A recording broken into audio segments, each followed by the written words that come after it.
Leona. Not the best value you can find over there. Whereas T1, they had a lot of tools to kind of take this fight and turn it around. So Pyosik, he can dive onto the enemy backline, but at the same time, he needs a follow-up and a backup from his damage carries in order to lock down kills. Well, I can understand the thoughts of DRX right here. They really wanted to open fight in order to take a decisive kind of team fight, but Pyosik, because he was playing under a huge pressure, the only one to open team fight on the side of DRX, he was rushing into the opponent's face and he was not able to find a successful team fight initiation, and T1 was easily able to take that fight over. And Kana will pick up the POG on Nar. Kana is back. The Kana that we remember from last year. Jace is a classic counter for Nar, but T1 decided to adjust their strategy, so they did not focus on the early objectives. Rather, Kana and Udyr, Cuz, was playing together on the top side of the map, allowing Kana to not get behind in the early game. Rather, Kana was able to outplay his lane opponent and control the side lane in the later phase as well. And right here in this team fight, Kana was able to land this boomerang on the enemy AD carry, so he was able to double jump and find a huge CC onto the multiple members of DRX. So DRX has to kind of work on their draft strategy because Jace into Nar was not as effective as we all expected, and 9 out of 9 POG votes secured by Kanas with his 10 out of 10 performance. Now we're heading into game number 2 between T1 and DRX. You know, T1 in the spring split and the playoffs is always super strong, but we saw a huge opening and lighting coming out from DRX, so let's head over to the second game. Thank you so much, Jisun, as usual, for the immaculate translation of the analyst desk, and welcome back, ladies and gentlemen, to the Uribank playoffs here for LCK Spring 2021. T1, look, I felt like a little bit of that game was T1 playing against their draft, and I'd be very interested in seeing what they're going to do the next time around, because I think having some time in the break, right, we were very excited about some of the flanks, some of the engages that T1 were able to get, but we do need to talk about how it got there and what happened at the beginning, because I think the draft made 2021 more difficult for T1 than it needed to be. Look, I felt like a little bit of that game was T1 playing against their draft, and I'd be very interested in seeing what they're going to do the next time around, because with Brom, I think we've seen like once or twice maybe. Having some time in the break, right, we were very excited about some of the flanks, some of the engagements that T1 were able to get, but we do need to talk about get on your backline, then kill them, and otherwise lose. It made a lot of sense, and I still think that DRX played that game in terms of how they played around the strategy very well. However, in terms of macro, some of the Baron calls for both teams with a little bit of back and forth, a little bit too much tension possibly also for DRX.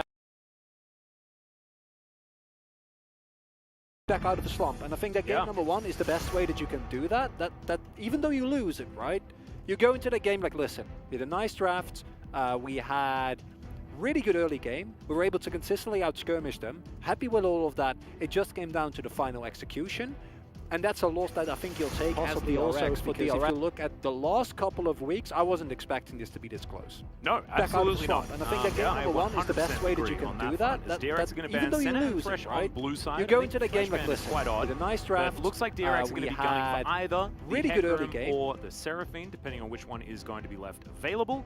Trist going to be taken away once again, and this is a blue side ban strategy that is certainly a deviation from what we saw in game number 1. It was OP, OP, OP for DRX. They managed to take away the Senna Seraphine and the Thresh, but T1 with a different mindset, trying to leave as many things open and trying to get as many of them for themselves as they can, as Renekton the final ban here from DRX.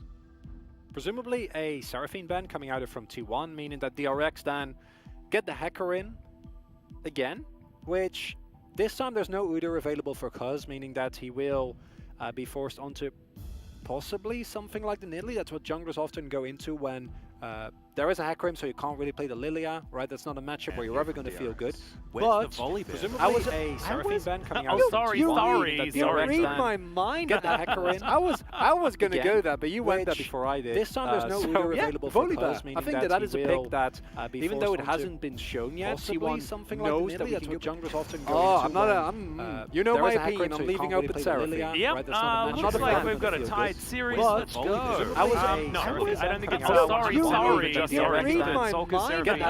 I was going to go there, but you went there before I did. This time there is not necessarily. I think that is a pick that, even though it hasn't been shown we have seen her either look completely impossible to deal with. You know my opinion, I'm leaving open Seraphine. Yep, looks like we've got a tied series as far as this. I don't think it's sorry. I was going to go there, but you went there. This time there is going to be this has got to be lethality Varus. I don't want to see no lethal tempo coming into this game. Although we have seen a variation of Varus where they go for lethal tempo but still build lethality because it gives you the ability to kind of swap later in the game, which I think is really interesting. That was actually that was Deft. Deft, yeah. When he debuted the Varus this season. Yeah. He did do that. And it's nice. T1 are just going for a run back, and while it's not exactly the same draft, with the Nidalee, you know what's coming. It's going to be something like a Volibear, maybe it will be a Camille, but something that can actually get on top of this Gnar, lock him down, blow him up in squishy form, and presumably something similar from the top side. The key thing here about the Varus is that if we can get Teddy ahead, then a big problem of the Seraphine kind of becomes null, because if you just blow up people before they get the opportunity to be healed up, you're like, yeah, sure, that works. And yeah. As you already pointed out, and I think it's really important to note, yes, Serpent's Fang is really strong, but it's an awkward item to build for a lot of crit AD carries, because it doesn't really slot into your build, as well as previously the Collector did, which also was a lethality item, but had crit on it, so you still hit your 100% crit mark a lot earlier. But Varus, especially lethality Varus, will have no such qualms, and starting to look like T1 is actually going for an aggressive poke composition, which is basically a flip from last game, because the DRX comp, they want a group. This is a tasty Silas angle, though. There's some good ults on the opposing team. And it is also something that can go towards the top side as well. Still a fair bit of flexibility here on T1's side. If they would like to go there, the Lucian is going to be banned away, as it's an interesting ban, to be perfectly honest. This is T1 assuming that DRX could still potentially flex, just because Lucian, especially picked alongside Lilia, is a mid lane option. It's not like they're banning away bottom lane Lucian, so they're expecting the Seraphine to either go into the AD carry position or into support. Thank you, Reckless, for forcing me to say that. As Tahm Kench going to be taken away from carrier, and this is something we've seen alongside the Varus. 100% the right call. I think that normally you'd be like, you know, Tahm Kench might be played, but it's carrier. He's got multiple POGs on it. Just don't let him have it. Yeah. It's just not okay. And Varus, one of his weaknesses is, of course, that he is immobile. Yes, he has some form of defense in his ultimate, but as a whole, he pairs well with things like the Fresh that can both set him up and defend him, or the Tahm Kench, whose setup is not as strong, but very clearly is able to kind of keep him safe. Interestingly enough, this might be like a situation where T1 you're thinking about now picking up the Braum yourself, just for like the sheer amount of safety that it can provide for your carry. And if DRX find a little bit more backline dive, if they find an aggressive support here to go with what is already a pretty threatening type of death ball composition, as not as much peel, but a lot of offensive setup for Nidalee and for the Varus ultimates. And T1, this is looking similar, where they go for a draft that says we go in and either we win immediately or it's over. Yeah, and the other option here for carrier was just running back the Leona once again. I think that could have been a little bit more of a slightly more defensive option if you would like to. However, both of these supports just go in and most of the time die. As here is the Xayah, locked away for Bao. Definitely a defensive choice here, as it's just going to be the Lovers duo there on the bottom side. And now let's see where Can is going to go, or whether T1 have something strange planned for us. The DRX comp doesn't have traditional frontline, it just has a Gnar, but the combo, the wombo combo of a Gnar, Seraphine, and Rakan is disgusting. That's not okay, Atlas. That is not fun to play against. And this is rough, actually. yeah, I was actually going to praise DRX for locking in the Gnar, because Seraphine Scion is free win territory, right? Like, that is just very scary. However, Gnar does very well into Scion in the lane, but what T1 have done, they've gone and just picked the Scion into the Gnar anyway without having the Seraphine payoff on top of it. This is going to give them, you know, a big burly guy. Does give T1 a lot more options when it comes to team fighting, and even having Faker on Sylas, he's going to be able to run around that front line alongside the Scion and cause a ruckus. But it is definitely a very different feel on this side, and I'm not sure how I feel about it. The thing for T1 is that whether or not this is successful, in my opinion, hinges on two things. One, can Kana stay alive and do well versus not with no attention whatsoever? Because that's angle two. I think Cuz is super enabled by the mid and bot side, because Teddy and Carry will have perma-prior, right? Varus is an incredibly strong lane, and the Fatality Varus even more so. And Sylas, while his lane phase and straight up head-to-head aren't great, whether or not this is successful, in my opinion, hinges on two things. Drop is a little bit awkward. The skirmishing, the setup, and the pressure that should come out from that duo, combined with Rel that can possibly roam alive, is insane. So basically, T1 needs to leave Kana alone, snowball the rest of the map. Teddy and Carry are going to be a very different. Varus is an incredibly strong lane. If you don't outright stomp, and Sylas, I think that this is like an Exodia level comp. Okay, the Gnar is a little bit, you know, he's a little bit conditional, but everything else, like, come on, Atlas, that is not. Yeah, it's definitely tough. And yes, they will get outranged. I think the poke advantage is once again like on the red side of the rift, right? However, there is dive options. They have the quickness. They have all of the defense available for Azire as well. I actually completely agree with you. When it comes to, you know, getting a death ball and having it work, the AoE, CC, all of the options here are for DRX, plus they have Seraphine. Because T1's fights late game, unless, again, Teddy and Cuz get, like, monstrously fat and you just blow people up, what's going to happen is you're going to want a front-to-back team fight. The sign really, like, basically forces you into that. If you would have gone for a Camille, you'll have a completely different draft where you can try to go for 4-1, poke a little bit, hang back, have your Camille skill up in the side lane and try to go from there. Instead, you kind of want a team fight later now, because that's where Sign gets the most value, but you're going to have a Sylas who wants to dive into the enemy backline. You're going to have a Nidalee who outside of the spears kind of want to jump in, and you're jumping into a Xayah with Clench and Feather Storm, and a Seraphine. Yeah. That's not good, Atlas, and I feel like this is a repeat of game number 1, where if T1 win this, which I can still see happen after that first game, this is what's really hard. Yes. Veronica, I agree, because even in game number 1, we had the same problem where we're like, DRX have a really good draft. Is Faker going to find himself a bit of a trade? He actually walks past and nice spots out Pioshik as well. Just, hey, what's going on in here? Successful, as Becca's standing on a ward. And let's just see how everything does go.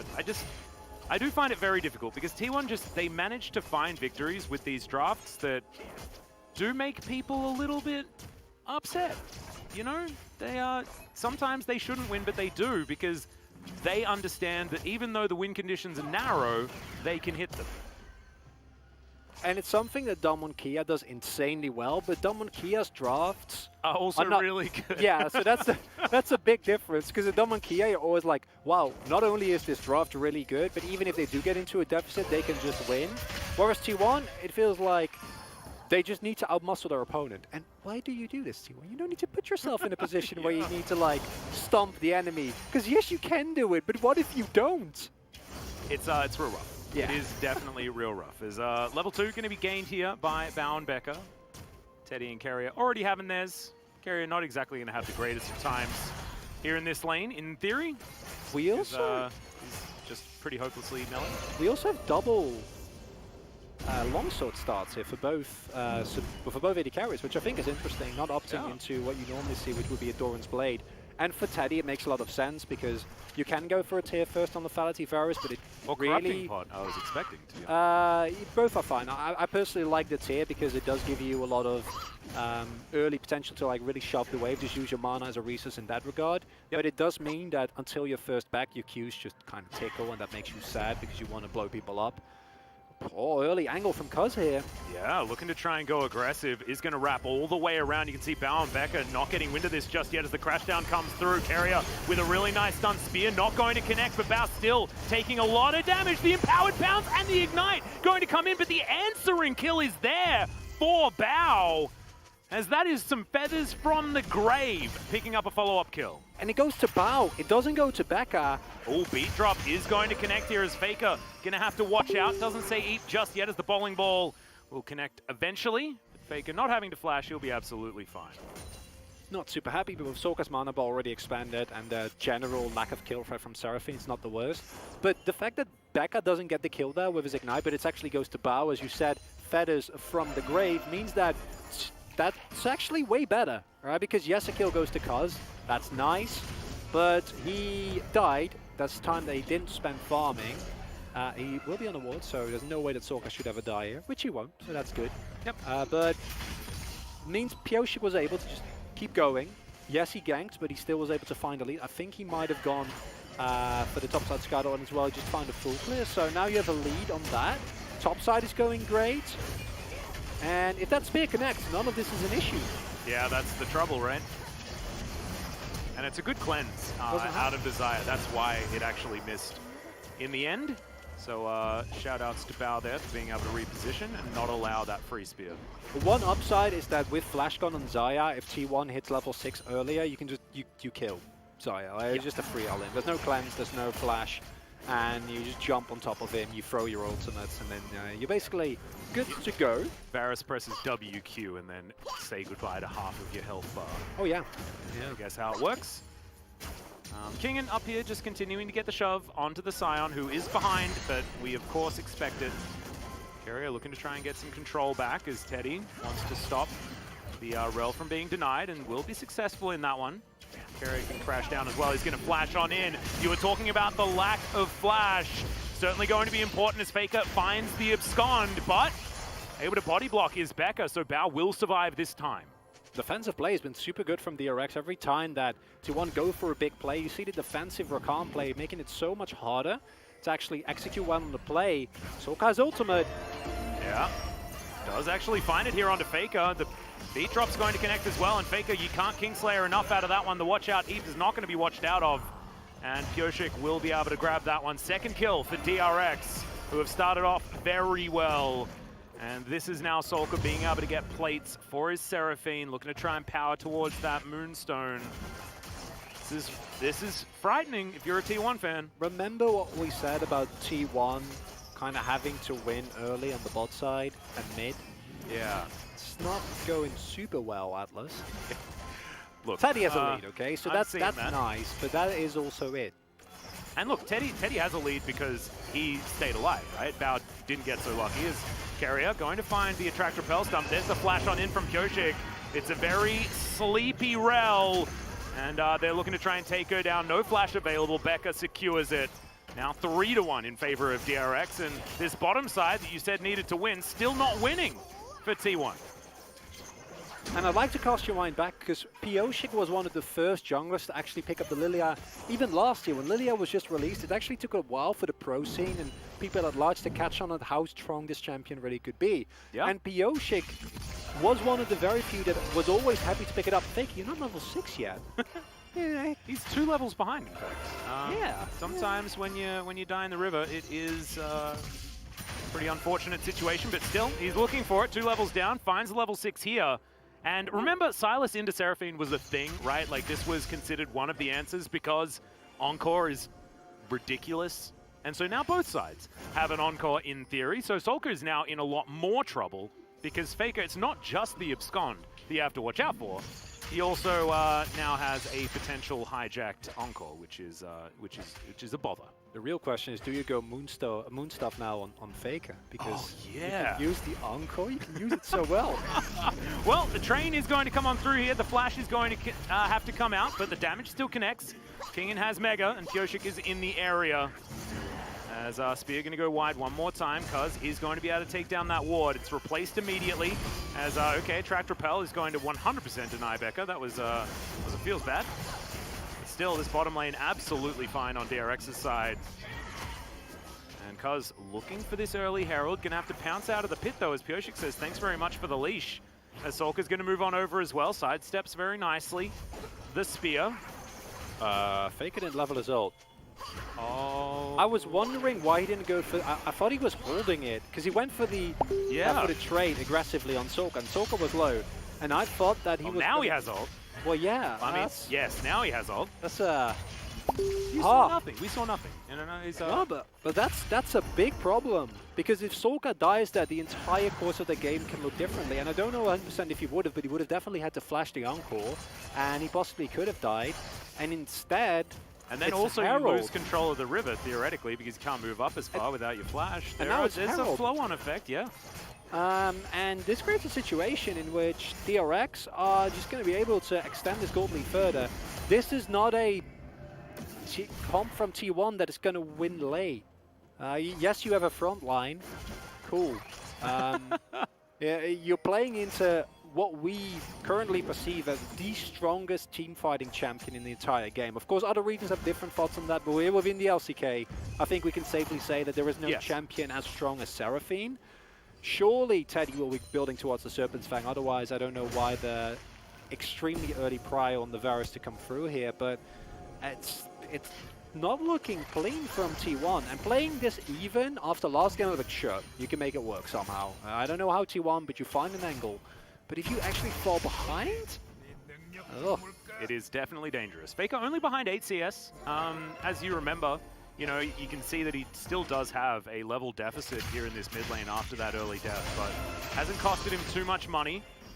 As Faker just sitting on this Encore. Might need to use it relatively soon, not entirely sure when he hijacked it. But now I'm just going to be able to pick up this farm. The wave clear on the Sylas starting to level up, as we can see. Wants to get towards that Everfrost as soon as possible. As here on the top side, bit of a battle as Canna not going to get pushed into turret range, but does have to flash the bowling ball. Cuz in the area. DRX immediately know that by the movement. The Scion had a friend, and Sylas also disappearing from the map. Going to mean that things are pretty scary if they wanted to go up for a follow-through. But as you can see, DRX ahead in every lane. It's close to a 3,000 gold lead for this squad. This game going even better than the early game of Game 1, and that was also very good. The more I think about it, the more I like the Zyra Khan as well, because they provide you with a lot of threat. Faker. Yeah, Becker is actually rotating in. The Encore just going to 100% miss, as Cuz looking for it one more time. Very dead is the Gnar, as Faker's just going to teleport out. Says goodbye to everyone, and now he's backing on the top side of the...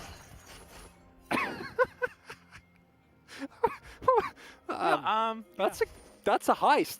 Yeah, that's a successful one, as the top side play works out. And now Canna can just, like, chill up here. There's no teleport for King to get back into this lane, and so the Scion's going to be feeling a whole lot better. He's got the Sil Soul Summoners as well in the Ignite and Heal. If you don't understand that, that's a reference to a player from, like, Season 1.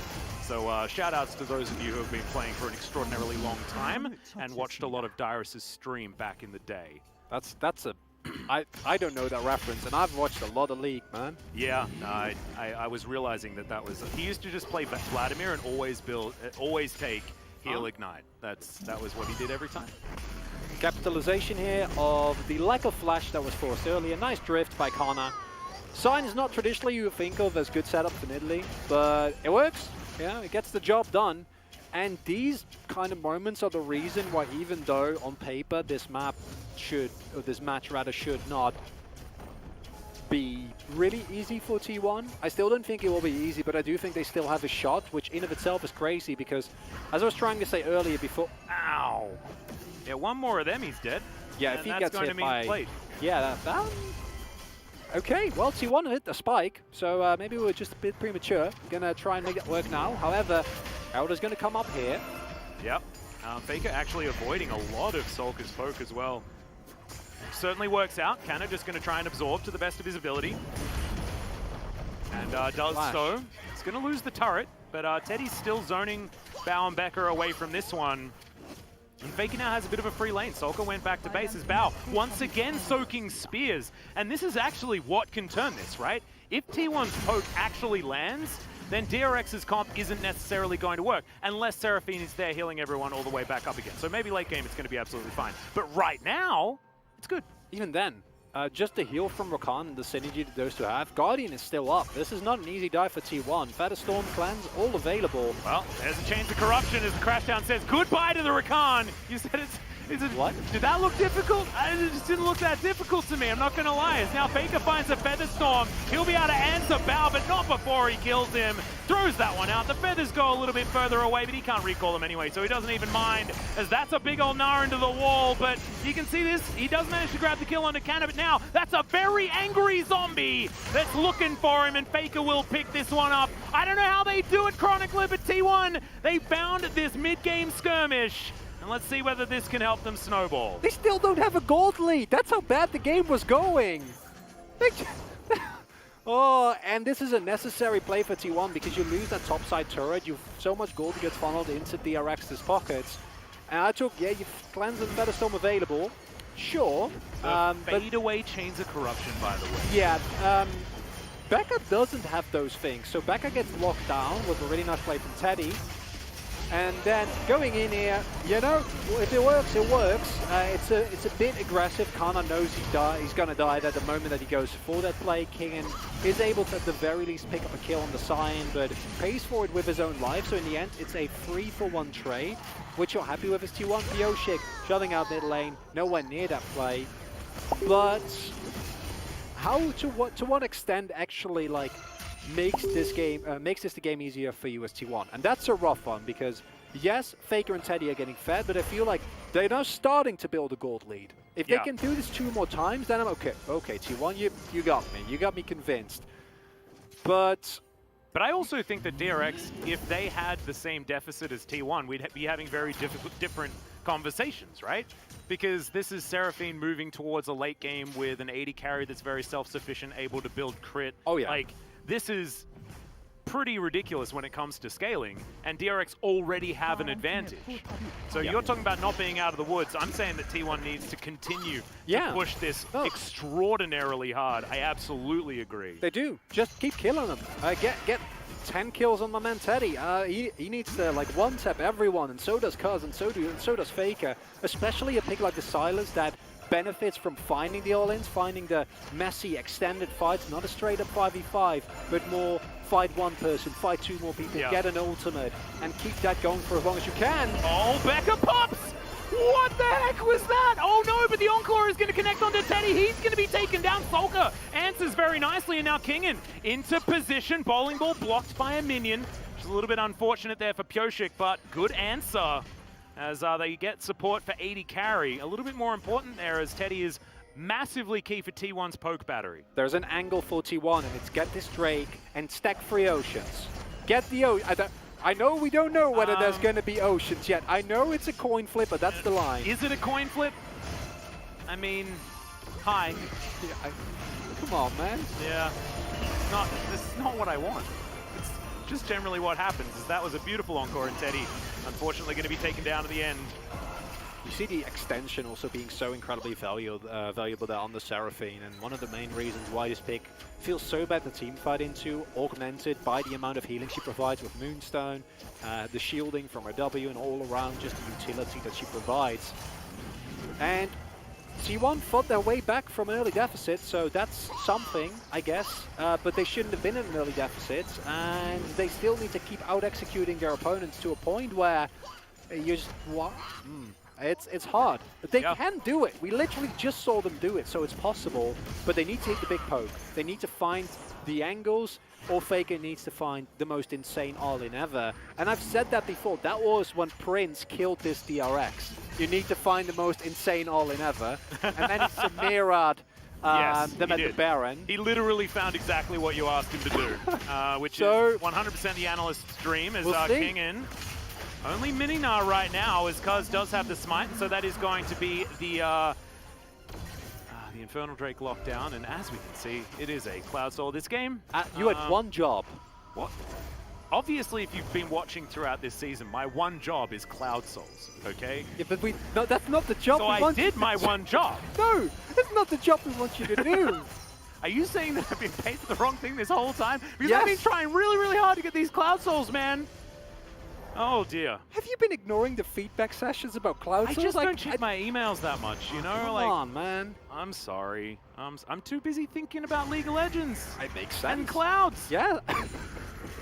Because you're soaring in the clouds. Oh, it's so sad that it was just going to happen, wasn't it? I want to go in a little bit about why the Mountain Tool is so good. It basically gives you a Seraphine of your own, and it provides T1 with a way to actually have a win condition and drawn out team fights. Because I don't think that the T1 comp with picks like the Rel, the Nidalee, and specifically the Sylas really benefit from drawn out fights where you can get multiple engages, re-engages, right? Hop on and off. Yep. Teddy can stand in the backline, keep throwing arrows. Like these long, elongated fights in a normal situation, I think you can play really well because you have the front line, you have the tankiness. But the problem in this situation is you're playing against a Seraphine, so it feels to me like that's just not an option as... Oh my goodness. Damn, Extraordinary amount of vision control here that Cuz has been able to put down. As Shirley just going to disco for a little bit. That was really cool. Are they going to be able to take it down? They do, denying the charge. And that means that that outer turret is going to remain standing. Actually very important here for T1. This going on the Cloud Soul, it's happening again. Yeah, we're doing it. Oh my! I really have to release that album. It was Chaos Storm last time. Yeah, I think that's still going better. to Chaos Storm. There was a bit of that actually. There was DRX last game. Yeah. Probably should have mentioned it. It's like, you know, it's free advertising. It is for the upcoming single by Atlas. We don't know what kind of music. No, you were gonna release it. You're the musical boy. You were in a band. I mean, we'll have to do it together. Okay, I won't feel good stealing that from you. And T1, I can do an ocarina solo. And there we go. Got it on lockdown. And hell yeah. T1 kind of need to steal this game away from DRX because now we're 20 minutes in. It's dead even. I don't think you can get away with that as T1's team comp, and it's coming off the game we just saw. I'm not going to call this one until the Nexus has fallen. No, you can't. You straight up can't. Not allowed. That's the thing that makes it so difficult, right? T1 just warps these sorts of situations even when the draft says no. They do just have a habit of finding the correct plays to navigate their way through. They shouldn't have to. It shouldn't be this difficult, and it shouldn't be this narrow. However, as Cuz misses a pounce, is going to still get the takedown and will get the leash from Faker to pick up the blue buff. King going to get slowed down there. Guarantee you, King's damage at the end of the game is going to be great. And he's going to have done Teddy a lot. might be up there as well. Well, that's actually an interesting thing because it's a lot of flat damage, right? And it looks really good. And the main thing it does is provide pressure, as we see here, because it just gives you freedom to now start sieging. And that's, as you pointed out last game, what a Pokemon wants to do. You just want to throw out your skills and throw and throw and throw. I actually wouldn't mind if Teddy gets a blue buff at some point because he can also. Oh, he should be. He should be getting them, but he's needed here to keep throwing out poke. As Cuz is going to get nailed by that bowling ball. That was actually very nicely aimed by Kyojik, as Chains of Corruption going to be avoided by the Grand Entrance. Very nicely done by Becca. It's been tagged by a few too many of those. As it's a bit of a 4-1 situation, and Faker actually doing some decent work in the side lane here. And Faker is actually hard to deal with because we already talked about how the Sylas is a possible answer to the Seraphine. But it's also really good against the Gnar. Like, the early game is atrocious, so you don't want that matchup. But once you get some AP... yeah, in a side lane, it works. Exactly. You love extended trades. You can actually get on top of Gnar. And a non-conditional Gnar into the wall. Yes, please. I'd take that. You've taken Conqueror, which is only going to help out with that. And with the Everfrost, I mean, you've just got so many CC options. You're exactly right. As a 5-stack... Dark Soul as well in the inventory of Faker. Cuz just picked his one up. I love it. You know, take the risk. Get the Dark Souls. You need those stacks, boys, because if you don't get the stacks, you don't blow them up. It's going to be a painful one, as we do see the Morellonomicon coming out from Cuz. Considering what they're playing against, I like it. I think a reliable source, although Nidalee is not the greatest, should still be able to get spears and then have it stick a little bit better. I still want to see that Serpent's Fang. Yeah, me too. Hopefully that's coming next here for Teddy. Certainly a lot of different options that he can go towards, but I think that would 100% be the best one. As we're still just fighting over control of this mid lane, which inherently means fighting over control of this Cloud Drake that is going to be spawning. Yay, Cloud Drake. Yay, Chains of Corruption missing. Getting Yellow Peak flashbacks now to when Varus first came out. It's just the most difficult ability to land. It's not easy. You can get this one up. That's the one upside as T1. Yeah, like, it's Cloud Soul, who cares? Yep. We don't mind at all. Because if it's Ocean Soul, this is a do or die situation. You cannot give Ocean 100% to a Seraphine comp if you're the Poe comp. In this case, you know, sure. Well, Guardian going to help keep Bao safe. As T1 continuing to siege here, actually. Getting a fair bit of work done to this inner turret in the mid lane. Faker holding onto the top side as well. And you can see exactly why. I think this goes back to, and was very beautifully illustrated by the vision score show-off between these two junglers. Cuz has been in there just clearing things out exactly where it needs to be cleared out. You can see there's vision on the bottom side for DRX. T1 don't care. They've been playing a top side 4-1, and that's allowing them to consistently deny the enemy jungle and get themselves back into this game. And as you can see, it's about 1,200 the lead now as those two turrets did fall down. And once again, T1 ripping apart the map with better macro against DRX. It does really feel like the story of this series. He's going Surrealness first. I'm so sad. I was looking forward to, obviously, Surrealness is an amazing item. It's really, really good. It provides you with a lot more I wasn't going to say threat. anything. I just wanted to let him disappoint you for me, because I don't think I needed to say anything. Really appreciate you giving me that opportunity. Yeah. It's nice. Serpent's Fang has been, I think, disabled in the LCK. Be the case. Prove me wrong. As the Baron, once again, going to be taking some damage here. He's taken a lot of abuse, to be perfectly honest, this series. As the train's going to come on forward. The engage from Becca comes out first now. As Canna is actually going to be able to disengage very effectively, but Carrier gets denied his all in. That's a huge encore as Becca going to go down first, but Kingen says, Canna, you can do it. I can do it too. Canna gets into the back line. Not quite able to get the work done. Double kill for Pyoshik now, as this is the DRX team fighting comp. Faker now looking for his ability to get in. Does manage to land it. Kingslayer goes down as well, but he's extraordinarily low and will be taken out by Kingen. Cousin Canna now trying to do what they can. It's closer than it could have been, but Canna should be taken out. The damage threats are now gone for T1, and Solka is just a disgusting heal battery, able to keep everyone alive. You see the value coming out there in the long fights, even though T1 gets so close, right? Faker does hit that abscond, can actually go in. He wants to look for that crucial blow, but as long as Solka stays alive in these fights, doesn't matter what you do, you're not winning the long run. And what we're seeing here is that it's Becca, who initially has a really nice setup. Due to the ultimate from Sai, you're not actually able to capitalize on that at all. But I want to draw attention to Kingen, because the amount of damage that man finds is insane. As we see the back-to-back encores, look at this. Just massive. If he didn't get exhausted, I think the team fight is just over right there and then, and you get the Baron, 100%, that's DRX. Instead, we get this extended skirmish, and this is what Silas kind of wants to be. But the problem to me is, sure, this is what Silas wants to be, but Seraphine doesn't mind it whatsoever either. Yeah, and she's flashing now, at this point of the team fight. And I think a lot of it comes down to the fact that Faker's ulti got completely sidestepped, right? And then Solka hits two people, two of the ideal people. The other two move into a position where they straight up just get gnawed into oblivion. And we see that DRX know how to play these little skirmishes, these mechanical moments at the end very well. As Kingen goes in and stays alive no matter what. Carrier. Yeah, still looking for more as the encore is going to come down just onto Carrier. He has a stopwatch. We'll see whether he can keep himself alive. Doesn't, of course, have his flash available, and the Rel is just going to fall down. The train comes through again as Canna tries to split up this fight, but now Cuz is in trouble. Pyoshik just toying with him in his jungle, and now DRX with 5 members look to move towards the Baron, and jungle is almost dead, right? Cuz cannot actually get back here unless he can primally surge about 100 times. Yeah, needs to try and heal up. Fortunately, there is the threat of a Mega Nod. There is still a front line, but can Cuz get to the Baron here? Well, it's not quite 100, so I think I may have exaggerated there. As you can see, the Baron going down to about 2.5. We could just be flipping it here as DRX still on it. And that is going to be secured by Pyoshik. T1 now moving out of the area. Carrier, he's respawned, but there's no way he's getting to any sort of fight. Intelligent for T1 to actually just disengage. And this feels close, right? You look at the top of the screen, but it's starting to feel more and more impossible for T1 against this ridiculous DRX composition. Solka went for Mikhail's second as well.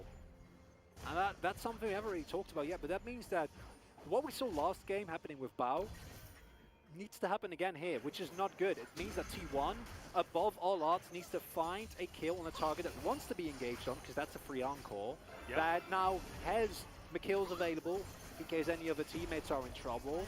And DRX have now gotten to the point where like you see like a 2k gold lead, it's way more. This comp is super oppressive when it can just sit, siege up. They don't even need to poke, you're just deathballing your way around the map. Yeah, and also poke means basically nothing because Seraphine exists, right? Yes. And not to mention that, but I mean, Becker also has a few heals available as well. Oh, Faker. Now, Faker could look for a potential flank here. He's clearing out all of the vision, but no way, T1 are fighting for this one. Just that Cloud Drake is not really worth it. Now 5 minutes until a potential Cloud Soul available for DRX. Cyril's grudged finish for Teddy here. That's a big spike. That's going to give him a lot more reliable damage. But as you say, I think that it doesn't really matter. The one upside is that T1 has really good wave clear available whenever Teddy is around, and Kana can tank decently well. However, Faker, not the greatest, but he has some side lane threat, and as we've seen, he's been able to shove out these waves consistently. Yep. As long as you can keep the base alive for T1, you can fight another day. And I hate to keep coming back to this, but if I hadn't just seen last game, I would say this one is very close to over, just for the sheer power. Yeah. I think if the nameplates were off, and you were looking at these drafts and the position in the game that they are, you'd say that there is no chance DRX lose. Agreed. But sometimes you just have to change how you think about the game. And T1 recently have certainly been trying to force that. Bowling ball connects onto Kana. Now T1 looking for that wraparound. DRX not going to give them their engage opportunity. And the slower DRX play this, the smarter they are, as Bao is going to be tagged by that Q. Spear just pops in! What the hell was that? What? Okay, I guess that, I mean, maybe that's how you win. That's the counter siege. Do you know what you do? You one-shot people with your spears. It's what? Bao as well. He has everything up. I think no one expected that. Oh, T1 is going to win this game, and they're going to learn nothing, Atlas. Oh, it's so scary, isn't it, right? Like, if you're going to try and reinforce that this was the comp you go for, oh, it just feels terrible, doesn't it? It's like you're a teacher and one of your students has like figured out a different way to solve a maths equation. However, that working out pattern is never going to do it in the future, and you feel like you're teaching him wrong, but you can't tell him he's wrong, right? Because he solved the equation, and then he keeps doing it again and again, and somehow, by some fluke, it just keeps working, but you know eventually it ain't going to. I just don't know when it's not going to if Cuz does stuff like this. Oh my goodness. Look at that health bar. It's again, I said this jokingly, where I'm like, you know, if you blow him up in one go, it doesn't matter that you have healing. Yeah. But then it actually happens. Okay. Can't heal if you're dead, forehead, I guess. Like, I don't know. The downside of this is that while we're having a lot of that is understandably. Yeah. While we're having a laugh at that, what does it actually do? And the answer is the tier 1 of the Baron gets neutralized, which is really nice. But also that's it. Nothing else of virtue or value rather was really gained here by T1. And it means that we are looking yet again in a situation where DRX can just chill and scale up. Now we see the Moon Stuff combination actually finished. 3 items available for Bao here. Kingin, who's been playing like a madman on the Gnar, getting closer to his next item as well. And honestly, as DRX, as long as you deathball and you don't have your people nuked out of orbit from nowhere, you should be fine. And I think that a DRX at the start of the split, and I really want to make this case, would have gone for an engage there. Because I think the problem here is they give time to T1. But DRX is a team that had confidence and then lost it. And then regaining that confidence is a hard one, but you need to. You have the hard engage, you have a Rakan, you have a Gnar, you have an Encore to kind of augment those two forms of backline dive / hard engage. If you don't go for that, we giggle, but that is actually a problem. Like, you can't let your carries get blown up like that because it takes away all your pressure on the map. Can we have a look at the vision score here between Cuz and Kyoshi, by the way? Yeah. Is that a typo? No. That's insanity. Yeah. Is this the first time we're going to see a Flame Horizon? This is a vision score Flame Horizon. Oh my god. The technology is finally here, Atlas. This is ludicrous. I mean, back in the day, Flame would be like, what does that even mean, guys? What awards? I don't need those. I'll play 1v2. as the way. Yeah, but it is pretty impressive, and as you can see, the map is extraordinarily dark for a DRX that have a gold lead, right? As Bao almost dies again. Every time these spears come through, man, it's like, well, someone could die. That melee minion, he's fine. Don't worry, he can tank one. As T1, look at how dark this is! They've started the Baron already. I mean, it's not the fastest of Barons necessarily, as Teddy does finally get on over. But yeah, like, how do you even get here? But they might trade for Soul. Well, let's see whether Kana can actually stop them from getting on in. This Baron is just dead.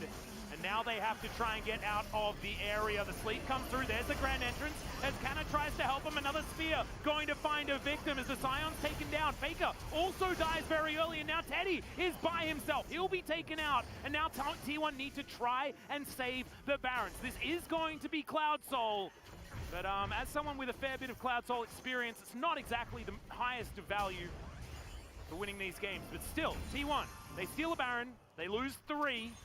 And now DRX are looking to try and push this one down. Because its spears are terrifying, but if they avoid them, things should be all right. Pick up this free turret, then move towards the Drake.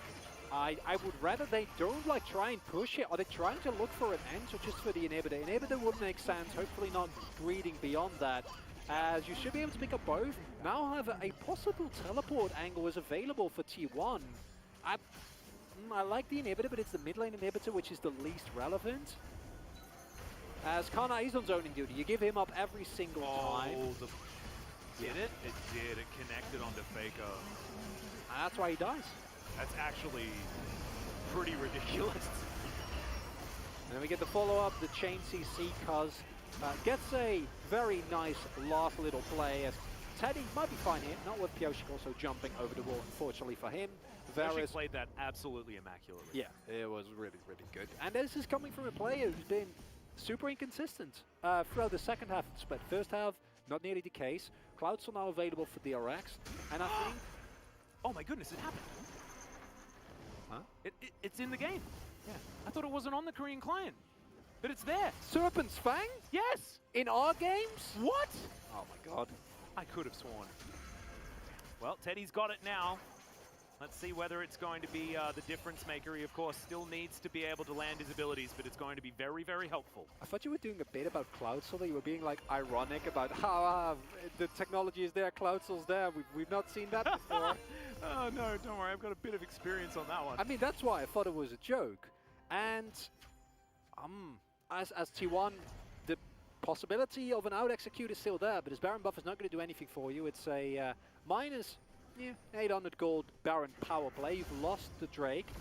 And I think your only angle now is hold on for dear life and then get Elder and win the game. Yeah, I mean, we are getting to that point 36 minutes into the game where if you just miraculously win a team fight, the game is yours, right? And miracles have been happening, right? Bao gets hit by 2 skill shots and dies. That gets more and more impactful as the game goes on. What if T1 was DRX all along and they need the miracle win now? Oh my goodness. I don't even know. Faker's split pushing very nicely though, as you can see. He doesn't even have a Baron, but it is just a little bit too scary here as that's kind of getting snared up. Now Kingen looking for a little bit, but that tower already falls and Sulker is getting chunked down. Faker, Kingslayering on top of Kingen here as the quickness is stolen away. He gets gnawed into the wall. Faker can still go golden, but he just doesn't. Oh no! Caught in the side lane, does manage to get the turret, but now T1 lose all of their pressure. And DRX looking to try and close this one in as I believe another spear just landed there as Kingen Strybreakering his way through. The train is going to get Kana out of this one as Cuz great sidestep on the bowling ball. Anyone just trying to disengage as best they can. Thankfully, tank does exist. And Kana will be able to get out with that one. T1 actually kiting back quite nicely here with all their spears and arrows. But they go all the way back as somehow that spear missed. And I was a little bit worried for a second there. If Becca goes in and actually finds someone, then you can just end the game outright. Instead, Faker will be up in about 14 seconds. A teleport flank isn't really available here. When these piercing arrows hit, man, this is where it's dangerous. And Kingen says no, Teddy! Immediately, QSS flashing himself out. The encore is good, but Kana is tanking everything. Still, it is going to most likely be the end of his life. No, he gets himself the shield and just takes the train to safety. Turret not going to be so lucky, though, as the second inhibitor turret falls. And when it comes to just ridiculous late-game drafts, I don't know how, but it's just so difficult for DRX, regardless of the fact that it looks like they have such a draft advantage. It's not even T1's final form. Imagine if they do have a late-game draft. It's what everyone has got to be. It's too scary. What everyone has got to be asking themselves here, as it's King, and yet again, it was just been such an amazing force of consistency for DRX throughout the entirety of the split. Faker tries to go for a quickness play, because if you can get the taunt on Kingen, then you can at least get out of there. But instead, it was too strong. Not working out. Cleanse forced there, or the kills rather, which is fine. But the fact that both Teddy and Kana stay alive through this is insane. However, Flash is now gone, and that's actually a really big one, because no Flash on Varus means that any of those Encores being aimed correctly now, with the amount of engage and frontline you have, should definitely be a possibility. It still feels like T1 holding on by a thread. It's just that this comes after game one, so everything that I say feels warped, because it was not as bad as this one, I personally argue. I think last game was a lot more redeemable, where you did have something like the Victor. Instead, here you have an actual monstrosity in the form of Seraphine on the other end that is just a full-on raid boss. There are a lot of Rabadons being finished now here, though, and T1, they're not giving up. There's no inhibitors down. They can contest this Baron. Yeah, Cuz does insane damage. It's okay. That is the cleanse having to be used, or the QSS, sorry. Onto Teddy as Kingen only finds one with the ultimate, and now you've got Canna finding that backline. Teddy pretty much zoned away from this one, though, with Bao just fighting this one front to back. And Kingen is deciding on his way of taking this victory. Solka gonna have to walk on back as Teddy finds a few autos, a few piercing arrows. But as you can see, DRX take control of the area. They take their pick, and they get all of the heals as well. Look at those health, boss Atlas. You might think it as a cloud or an ocean soul rather in this game. Absolutely not. There's just Seraphine coming into full force. Not ultimate available for Faker. This needs to be a hero play that I've ever seen. Otherwise, you're not going to make it here. I've seen this from Faker before. We've all seen this from Faker before, but this is in a 4v5 with this level of compositional gap. And that is going to be the Baron secured for DRX. And they are moving towards an actually notable gold advantage. But only at 41 minutes into this one. 10 seconds on the Elder. That's game. If you get Elder, that's just it. There's no way you get away from that. Never, ever, ever. Kana doesn't have teleport available. DRX can maybe rush this. Well, they're looking for it. Kana can turn into a train and try and get himself here, but then he won't have that ultimate for the ensuing fight. T1 need to desperately find some way of buying time. Kingen looking to deny. The Chains of Corruption do connect, and now the train is drifting forward, but misses. Actually crashes a little bit too early there. But T1 do have control of this area. Can they steal away the Elder Drake? It just goes down to Bao. Picks up the double. Faker's already dead. Becca steals the last one.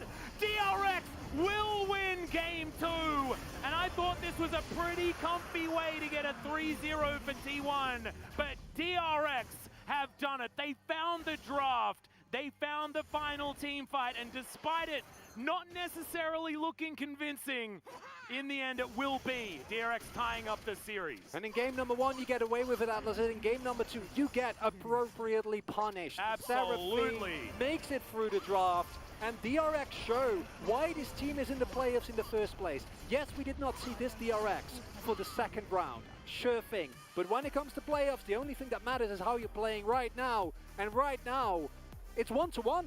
Yeah, it absolutely is. DRX, I think that, you know, many of the comments after this will be about what the heck was the draft, what were we doing. I'm really glad, to be perfectly honest, that T1 were punished this time around, because their drafting even in game number 1 shouldn't have led them to an on-paper victory, right? However, they're just really good players. This kind of got close, but sometimes draft diff does win out in the end. I think in game 1, it's at least excusable, because while you are somewhat limited to your draft and you're still relying on outplays, I still would argue that that composition can go to late game and be like, okay, we can still reliably win. Yeah. However, for this composition, it wasn't reliably winning. It was literally just T1 holding on way past the power point for their composition. Sure, you find a kill on Bao, but it doesn't matter. And I am just in awe of how well DRX have shown up here today, because as you said, I was expecting a 3-0, and I think a lot of people were, because T1 has looked so good over the course of the split, but as a whole, to me, King and Man, these Nas, you know, yeah, they've been making it work, because he single-handedly keeps everyone away. And Bao, this is a dream scenario for Razaya at this point in the game, where you can just kite back. You still have cleanse. Yep, he gets knocked out by Canna, but it absolutely does not matter. And this is one of those comps, right, that keeps their AD carry alive extraordinarily well. Yes, Faker got the Silas, managed to find backlines, things like that, but Seraphine is ridiculous, and late game, of course, the Xayah just does a fair bit of work, but look at that Gnar damage. Damn, that's pretty ridiculous. 29k as well for Pyosik, who I think also had a pretty amazing time on the Rift this time around as well. He was 5-0-11 by the end of that one. The Lilia was finding these incredible bowling balls to start off, set the scene for some of these fights. And I agree with you, I think that Kingin was fantastic, but I think huge hats off to Pyosik as well, who is standing up to the pressure and succeeding. It's both. And this goes back to what we were saying in the first game. Kingin and Pyosik, top jungle duo, we've heard this one before, but when they both show up in this form, it's just insane. And I think we might go to 5 games yet again, because if this keeps happening, I don't know, man. Yep, I'm very much looking forward to what the draft is going to hold for us as we move to game number 3, but I'm getting a little bit ahead of myself. Let's go to a short break. When we get back, the analyst desk, and then that game 3.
얘들 못 나와. 나 이렇게 했으면. 나루공이다? 이거 근데 쌈 봐야 될 것 같긴 해. 앞으로 원래 앞으로 바로스 노플. GG. 니달리 플래시. 니달리. 니달리 죽여. 잘 잡았어. 갈게. 야, 미드 탑. 장로 먹어, 장로. 끝났어. 이거 살려줘. 미안하다. 브라보. 아, 잘했다, 우리 오케이. 팀. 아 이거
DRX evens out the series with this game number 2 victory up against T1. So what's your take on the draft, guys? I think they started off with a huge lead up against T1.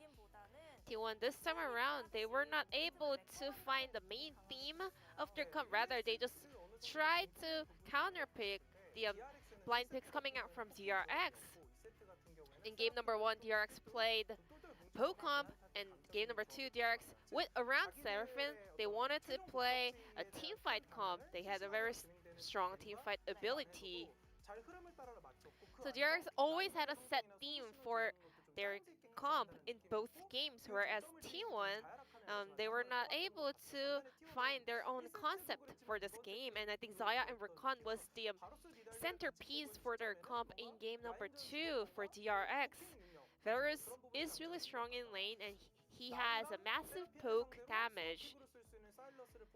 And Sylas was a really smart pick in order to counter both Seraphine and Gnar. However, looking at the first rotation of T1's pick, they do not have a strong initiation, so they were forced to take some of the teamfight opening champions for the second rotation for their pick and ban. So DRX played the teamfight better, but at the same time, DRX had the better comp and better draft strategy. In addition to that, Poke Varus is really good when you can always have lane priority without calling the help of your own jungler. But today, T1, even though Varus was able to have a very strong lane, well, the top side of the map was losing quite a lot. So T1, if they were having their best performance today, well, there were some mistakes where they were not able to go flawless. And this time around, we had a lot of back and forth fights and games today. And every time we were able to see DRX coming out with an edge with their draft, and then this time around, they even took the game number 2 with their teamfight strength. Now let's take a look at this first highlight where DRX, their bottom duo, was able to put up a really nice fight. So Rakan sneaks in for a flank angle, and then he gets spotted by Varus. So instead of just backing, he doesn't hesitate and he instantly goes in, and then Rel goes in for a re-engage, but she actually fails the crash down combo, which means T1 had no more initiation tool.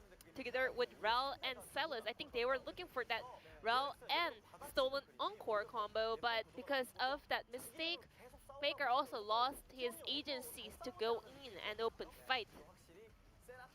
However, still there was a chains of corruption onto Xayah, so she takes up so much damage, and she even uses her Gale Force forward to clean up a kill on Sylas, but she ended up walking in to the Kingslayer range and became a potion for him. But still, the rest of the DRX players were winning the fight really well, so they were able to clean up those kills. So both teams were looking for some setup play over there, so it was a very close fight. But still, at the end of the fight, we could tell that DRX was always winning this trade because they had the better comp. They drafted better. The beginning of the team fight was not the best one for DRX, but still, they were able to win because they had a really nice comp in order to take fights. Now let's take a look at the second highlight where Lilia was going a full strike mode with her bowling skills. Let's take a look. T1 started a very sneaky Baron, so DRX was super late to recognize it, and then Sewer Seed actually hits the wall, and the prox is also on Faker. So Sion and Sylas falls asleep, and then because of the CC chain, Sylas was not able to do anything but get 100 to 0. So because of their mid laner was like getting popped immediately as the fight got started, there was no way for T1 to win that fight. But still, at the same time, that was not the best position for T1 with their poke Varus to take. If Varus had the attack speed instead, maybe they would have been a lot more faster finishing that Baron as well. So I think T1 definitely showed their edge over DRX in terms of the macro decisions, but DRX always had this confidence to pull off team fight better than the opponents, and they always had better comp compared to T1. Now let's check out the player of the game on the side of DRX. Kingen will win the POG with that Gnar performance. I think Gnar has been having a really great day overall today. You know, there are some best of fives where one specific champion stands out. I think today maybe it's gonna be day of Gnar. Regardless of the champion matchup, Gnar has been having a fantastic time in today's series. You know, in game number 1, Gnar got counterpicked by Jace, but still, Gnar was actually ending the game victoriously. And a fantastic sidestep away from the quickness that was stolen by Faker. And Gnar can just dominate the team fight every time. And looking at the opponent's comp, Gnar didn't have any kind of threats to die here, so he was able to just go in whenever he wanted to and then cleaned up the kills. And then we have sustainability coming out for DRX in order to always win the team fight, especially in the later phase. And Kingen picked up 8 votes out of 9 in order to win that POG. And we are heading into game number 3 with a very even score between T1 and DRX, and the winner for game 3 will be having the match points. So let's check out who is gonna come out on top and get the lead of the series. Thank you so much, G-Sun, as usual, for the Analyst Desk translation. And we are back here for playoffs, and yes, it's all tied up. It's a best of 3 now between T1 and DRX. And I think what we're hoping for is a little bit of a change in the drafting strategy here for T1 especially. And I just want more of the same from DRX. I think that they've been really outperforming their round 2 demonstration earlier. It's just a rough 2 games for T1, even though they won the first one. And I think the first one, as I said, I think is excusable. Yes, you need great execution to actually win that game, and you do give over a lot of power to DRX, but I see the point behind that comp, right? I think it's very cohesive, it knows what it wants to do, and it does that well. Sure, it's a risk that you take, but I'm okay with that. However, this second comp had multiple issues. One, leaving Seraphine open, that's just, no, don't ever do that again, please. You already showed you can deal with the Hecarim, right? Yeah. You banned Hecarim instead, don't do that. Just ban the Seraphine. It is too strong. It is just absurdly warping and powerful in of itself, let alone when you're playing a poke composition. Because if you don't hunt it to 0 them, your poke does nothing, which we saw time and time again in the game. And that means that coming into the third game, I want to see a cohesive draft from T1, and if you're not going to play to your early game strengths, because again, this is a team that was like almost leading in every single pre-15-minute stat, which we've not seen thus far, sure, but then actually commit to it. If your early game is not good today, it happens. Then adjust in draft. I want to see late game scaling, team fighting, without completely giving over prio, and please don't let Seraphine get through draft again. I want to not know in advance who wins the game. Indeed. Well, Silas is going to be the first ban here, so T1 hoping that Seraphine does get through the draft, because of course they would like to pick that one up without her encore being available to be stolen away. Senna is going to be the ban here, and I 100% believe that is going to be Senna Seraphine and either Thresh or Hecarim to be banned away here by DRX. I'd imagine Seraphine and Thresh to be the bans here. I think that the Hecarim we've seen you can actually get away with, you can deal with. Yes, he's incredibly strong, but he's not quite as insane as he was on 11.5, and even though it is an insanely strong jungler, I don't feel like he just auto-wins you the game the way that we have seen the Seraphine do. And there's the ban, meaning that it's probably going to be the Thresh third here, sticking with that trio. For T1, the Zoe here is an interesting angle. That are they also going to like bend the Jace and just go for a first big Gnar? Yeah, it's interesting. Renekton, of course, going to be banned away here. I don't know whether you necessarily need to ban Jace. We've seen that matchup actually, weirdly enough, not go that badly. We saw it yesterday, in fact. But, you know, maybe nameplates did play a part in that. As T1's still thinking that picking away the Udyr is a better idea than just allowing that Hecarim to go through, as there is the Gnar, and Pyosik should be locking in the Hecarim here as well. So 2 fantastic teamfight tools already for DRX. And the fresh bans consistently mean that answers that you normally go for, like a fresh Aphelios, would be insane here, right? But you can't do that. You're not allowed to. And Aphelios Kench doesn't quite have the same ring to it, and that's why we've seen T1 instead opt for just super standard good blind pick lanes in the past. Now you can go for a counter pick in this scenario if you want to go for a Camille or the Aurelia. I love it. And, you know, if you want to punish, this is the way to go. Let's see where Faker's going to go with his pick, because I think locking away a better lane for, or a better option for Teddy could be a good one too. But Tristana is open, made its way through the draft. Was banned second by T1 in both games prior to this. So could potentially be a great choice here. Of course, Buster Shot, brilliant into the Gnar, and works into Hecarim as well as Faker's Twisted Fate. This is T1 actually, like, I kind of like it, because last game, if they had have played into a 1-3-1, that's actually a pretty good way of dissecting DRX, because their strength has been miracle team fights. What if you just don't team fight? That's a theory that you could look for. I agree. I think that it is, at least this is an angle with a clear, very clear identity. Love the Varus banning, because Varus is one of the best AD carries to just be parked in the mid lane and clear waves indefinitely, which you don't want as DRX, even though into that much hard engage and Wombo, it's not amazing without peel. But if they pick up like Varus Kench, it's like, ugh, that's feeling. I wouldn't even mind a blind Tom Kench ban here, because I think what you're going to do as DRX, you're just going to go for the same kind of strategy. Just run them down, all in, and this teamfight composition already never going to be matched by T1. However, as you say, I think pulling apart that death ball is a smart call, because the one thing that DRX have been lacking in throughout the entire day, even in the last game, is that macro. That macro, not on point, not to the level of T1. Of course, the downside of this is T1, if you fall behind with these side lanes, which should never ever happen, but if it does happen, you are so dead. But so that was the same last game, right? And then it took a little bit longer, but it was still the same. And if T1 is going to keep going with the idea of we need to win this early, we need to stomp them, and we're not going to take the risk for team fights. Sejuani.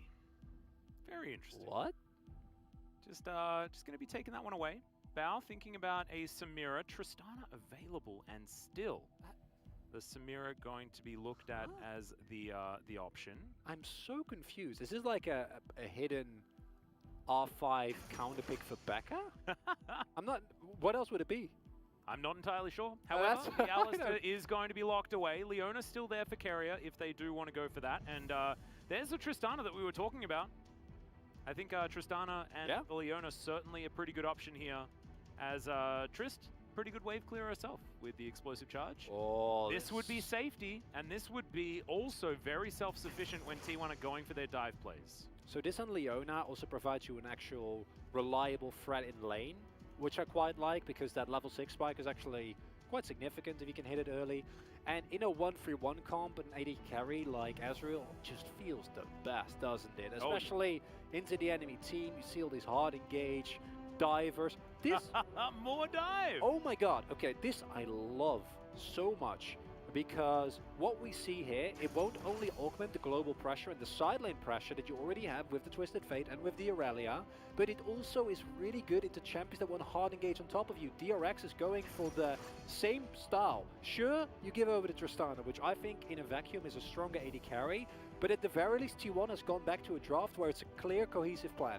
You're going to 1-3-1, you have a self-sufficient AD carry, Teddy can literally just be left alone in that lane, Carrier can roam, your side lane pressure is going to be absurd, and you snowball and win through that. So at least, unlike game number 1 where the sign pick just didn't really do anything ever, it's cohesive. However, DRX can always win the game. Just need one good fight. Oh yeah, and if this gets to a point where we're fighting over Barons and there's Elders on the table, right? If this gets to that ultra late game, DRX should still be able to manipulate the map, despite the fact that their macro hasn't been the best, into the point where T1 has to fight them. Because park yourself at a Baron and then a 5v5 is almost inevitable, right? You need early Drakes as T1 to time what you're saying. If you don't get the early Drakes, it's just over, because what we've seen really throughout the last split is that, or really the whole year, is that due to the power and importance of Drakes, you cannot just split push. You need to actually get the early objectives, because otherwise the enemy team is going to go, well, good luck split pushing. You'll get a top lane inhibitor and we'll get Mountain Soul. Guess who wins? Haha. Yeah. Let me tell you, it's not Mountain Soul, it's definitely not Cloud Soul, which is generally what happens here in the LCK, unfortunately. And it's again early pressure for T1 and the all-in wombo combo composition that dreams are made of for DRX. No, 100%. I'm actually, like, this is definitely one of the more interesting drafts that we've had so far today. I think a lot of people have been a little bit frustrated by T1, and I think you still can be, right?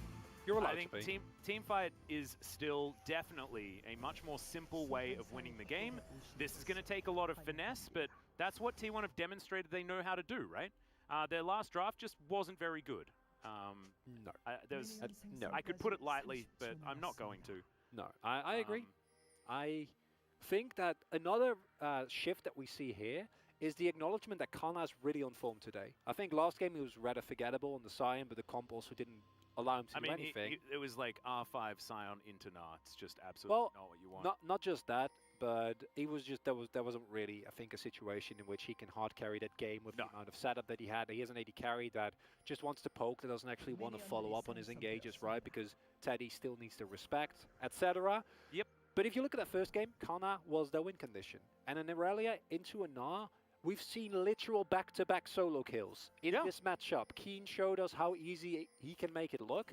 And with Kana on the form that he is right now, I think this is a gamble you take as T1, but it's one that can work out. And if there is one pick in the current meta that excels at making sure that you turn early priority into early objectives, it is the Udyr, because it's 4-0. Not actually giving away the ward position there on the bottom side, as you saw.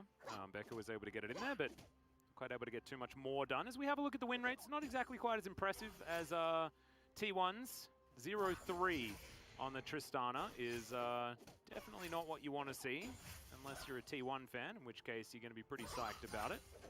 Now Kana still wanting to fight, does manage to get that Ionian Fervor stacked up as he goes through his potion, and Kingan's going to give him the good old thumbs up. He was impressed. Or is it just a mental fight he's trying to win? I think it's definitely. I would argue that, with nice spacing coming out from King there. Teddy and Carrier having the pressure, which is interesting. Of course, the level 1 isn't great. It's Kana. Yeah. As soon as you're able to land that, you're feeling a whole lot better, as Kingan's realizing just how difficult this can be. Pyosik going to helicopter rampage that last one as Kana. Yeah, hit by a turret, definitely not going to help you in this matchup, especially as Kingan is about to hit Mega. No, that's not good. You need pressure in the lane. That's basically what you pick it for. Can still poke a little bit, has one more cookie that he has now used. And we also saw Pyosik going for the E there, meaning that he might be looking for an early play on both sides. Generally, I think if you're decently sure. Okay, Kana, I'm not sure he's going to be able to do this, and that is just a solo kill for Kingan on the top side, but almost feels a little bit more like a solo death. I need a moment of silence for that one, because that is the worst game. I just give credit to Kana for how well he's been playing in that game number 1. This is not a matchup you can afford to lose. You need to win this top lane 100%. If you don't have side lane pressure, it's not going to happen. Won't work.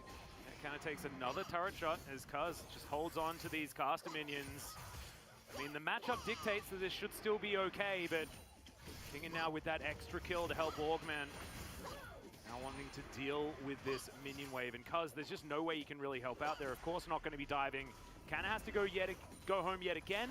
Trying to cancel. Oh, still forces us out.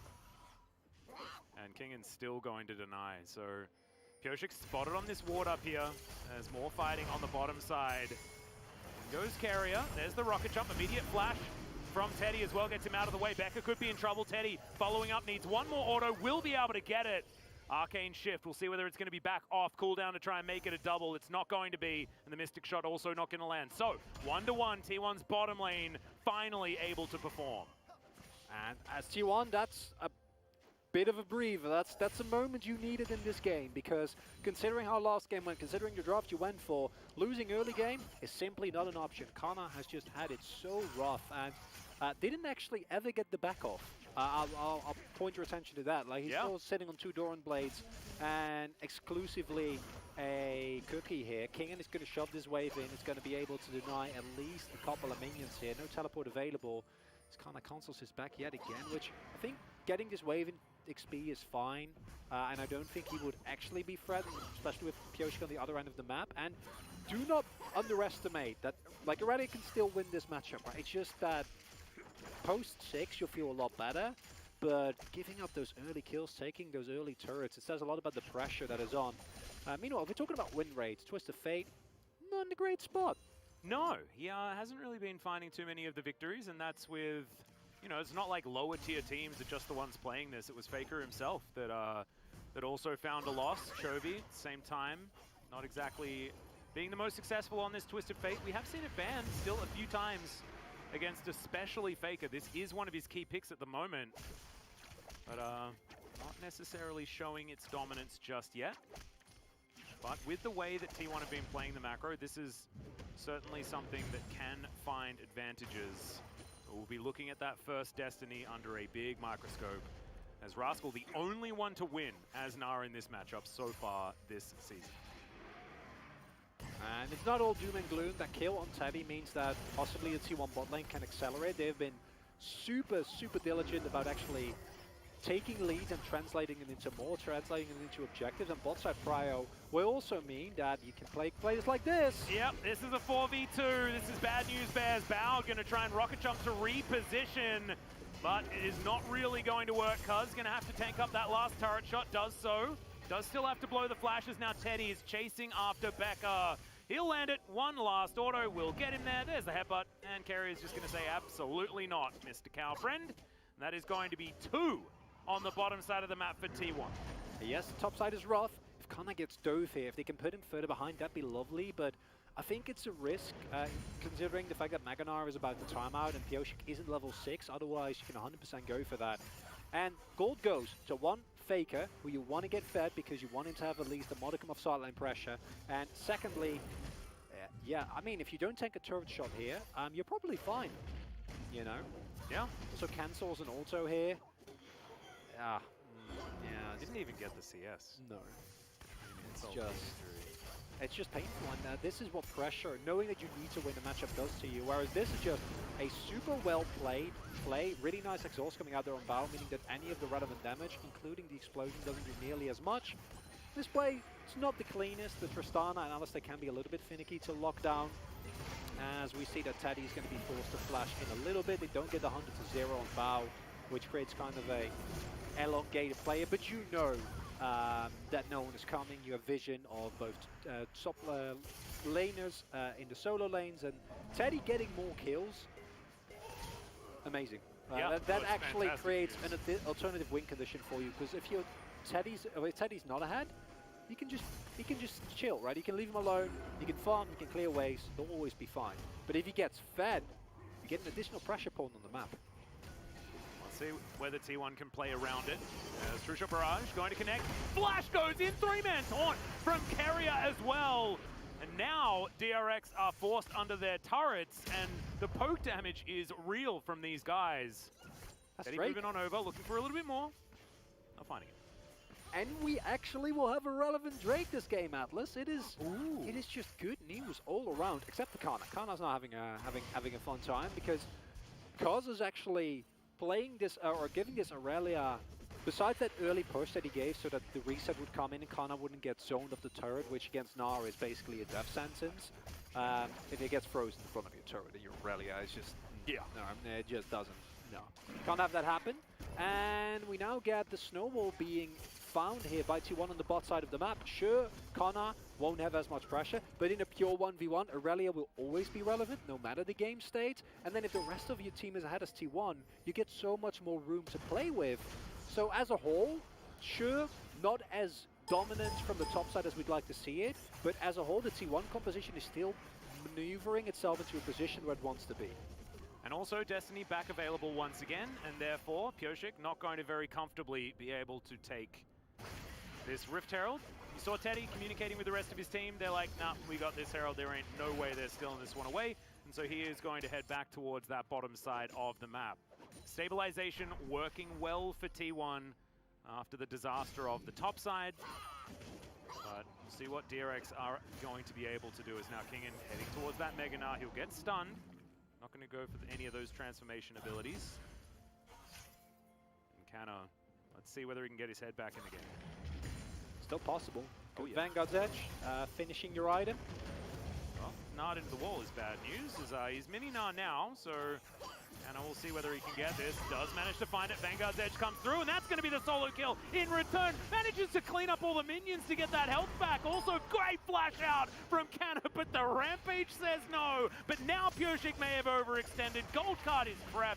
The bear slap is there, and I think the horse not going to be able to find safety here. Wildcard's the last auto, and Faker picks that one up. This is how this top lane's supposed to go. That's an applause play right there from Canna, because not only do you get the kill, you draw Pyosik up to you. It's such a beautiful play, and it's why people love to see Aurelia as well, because it creates these super interesting, like, visually flashy type of 1v1s. It's interesting because I thought that they were gonna just straight up kill the turret, but instead the teleport from Kingen means that that doesn't happen, because that would make this play even better. Yeah. And it's also, I think, one of the reasons why when you're playing against Aurelia, you're just like, what even is this champion? What am I looking at? What is happening here? As this is played as well as mechanically possible, sure, Connor goes down in the end, but the Destiny Gate, second time used, second kill. Exactly. And that's what's really important. T1 finding these players around the map, continuously applying pressure, and now Connor's going to feel a lot more comfortable. Yeah, and Faker is starting to feel comfortable up here on the top side as well. He'll need another gold card, I think, but he'll find it, as there's the ward, goes straight over. Control ward's there, but it's not going to help out, as Canna's going to get Nard back, and now Kingen's forced to walk the wrong direction. No flash available. Faker with a gold card prepped. Feeling like we're just waiting for the inevitable right now, as wildcards are going to miss. Pyosik trying to get into position. Solka's moving on up though. Command Protect is going to be there, and now Pyosik's looking for it. 3 versus 2.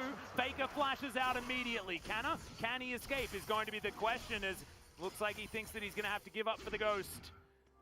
And yeah, dashing around, but not going to be able to do it. Dissonance going to be able to tidy that one up, and see what else is able to go on around the rest of the map, but was successful defense from DRX. Not the cleanest play, but what you get as T1 is definitely with. They get the bot side turret, and they get the Drake. And these are two things that you 100% need. I think an Infernal case would have been the best case scenario, but an Ocean Soul is still something you're never going to say no to. I think Mountain Soul's fine as well. Yeah, I mean, for the 1v1. giving yourself any sort of control in a side lane, any added stats is good.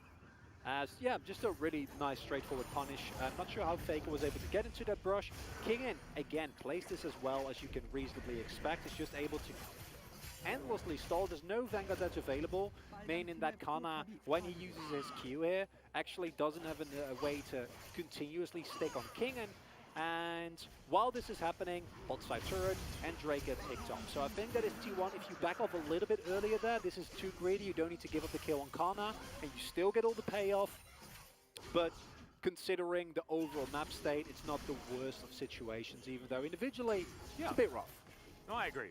And I actually felt like Kingen was definitely dead there, so playing it out very, very well. Like, it wasn't until the majority of the way through that Solka actually finished farming the mid lane and decided to wander on up and collect himself that kill. So definitely good news there. Faker doesn't even have a lead in that mid lane. You can see after all of that extra damage, it's Solka that's actually able to create a huge CS advantage for himself.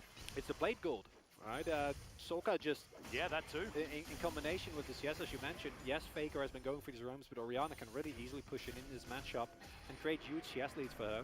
The main thing, though, is that yes, while Faker is ahead individually, TF is never the type of pick where you're looking to, like, straight up outfarm your opponent and then win 1v1s, right? It's for the map pressure, and the map pressure is there for T1. They found a turret, they picked up the first objectives, they found the Rift Herald, they found a first Turret Blood, they picked up the first Drake. If they can get the second one as well, they are looking to do what they needed to. However, the gold lead as it is right now, close to 3K, is good, but it's a start, because do not forget, And even for a single moment, the power of pure team fighting that is available for DRX. Oh, straight up. This is Straight up. very, very front-to-back friendly. And we know that the ease of execution for compositions like this is definitely what's in its wheelhouse, and DRX have been inconsistent, but this is a composition that awards you with a level of consistency that others may not be able to. So, DRX being able to actually force 5v5s is the aim of the game, and right now they're behind 3,000 gold, and T1 want to avoid these 5v5s at all costs. Just side lane, indefinitely. That's, that's the game plan. And we have already seen Faker make a lot of plays. We haven't actually seen Kara be freed up from this lane. I think we're approaching that point now. 2 items finished for Teddy. In a 1v1, I don't think Bao can even get close to matching him, which is a really bad place for the Tristana to be. He just finished his Kraken Slayer now. Teddy is a full item ahead. He's about, there we go, fully stacked his Mana Mune. And this is also, we have a lot of these, but it's like, it's Teddy Ezreal, right? We have so many of these insane Ezreals within the LCK that I feel like you can say this about like every team in the top 3. You'd be like, oh yeah. I guess Ghost is the one exception. Ruler, although Ghost, Daft. like this year and the end of last year, his Ezreal was starting to step up as well. I was thinking the same thing. I'm like, but now do we have to put Ghost in that conversation? It's very confusing. True Barrage connecting on about. I think for Ghost it's a Senna. That's like just a completely not okay champion that he can never, ever be allowed to have. Same thing for Teddy, as we've seen in the ban list. Has not been given over to T1.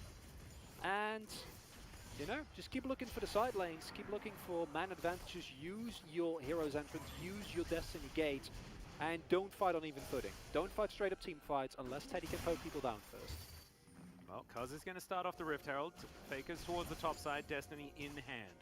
Has his flash, heals available as well. We do have a lot of summoner spells for DRX's side as well. Maybe we're getting towards team fight time as Teddy desperately trying to clear out this wave as best he can. Canna's moving on over.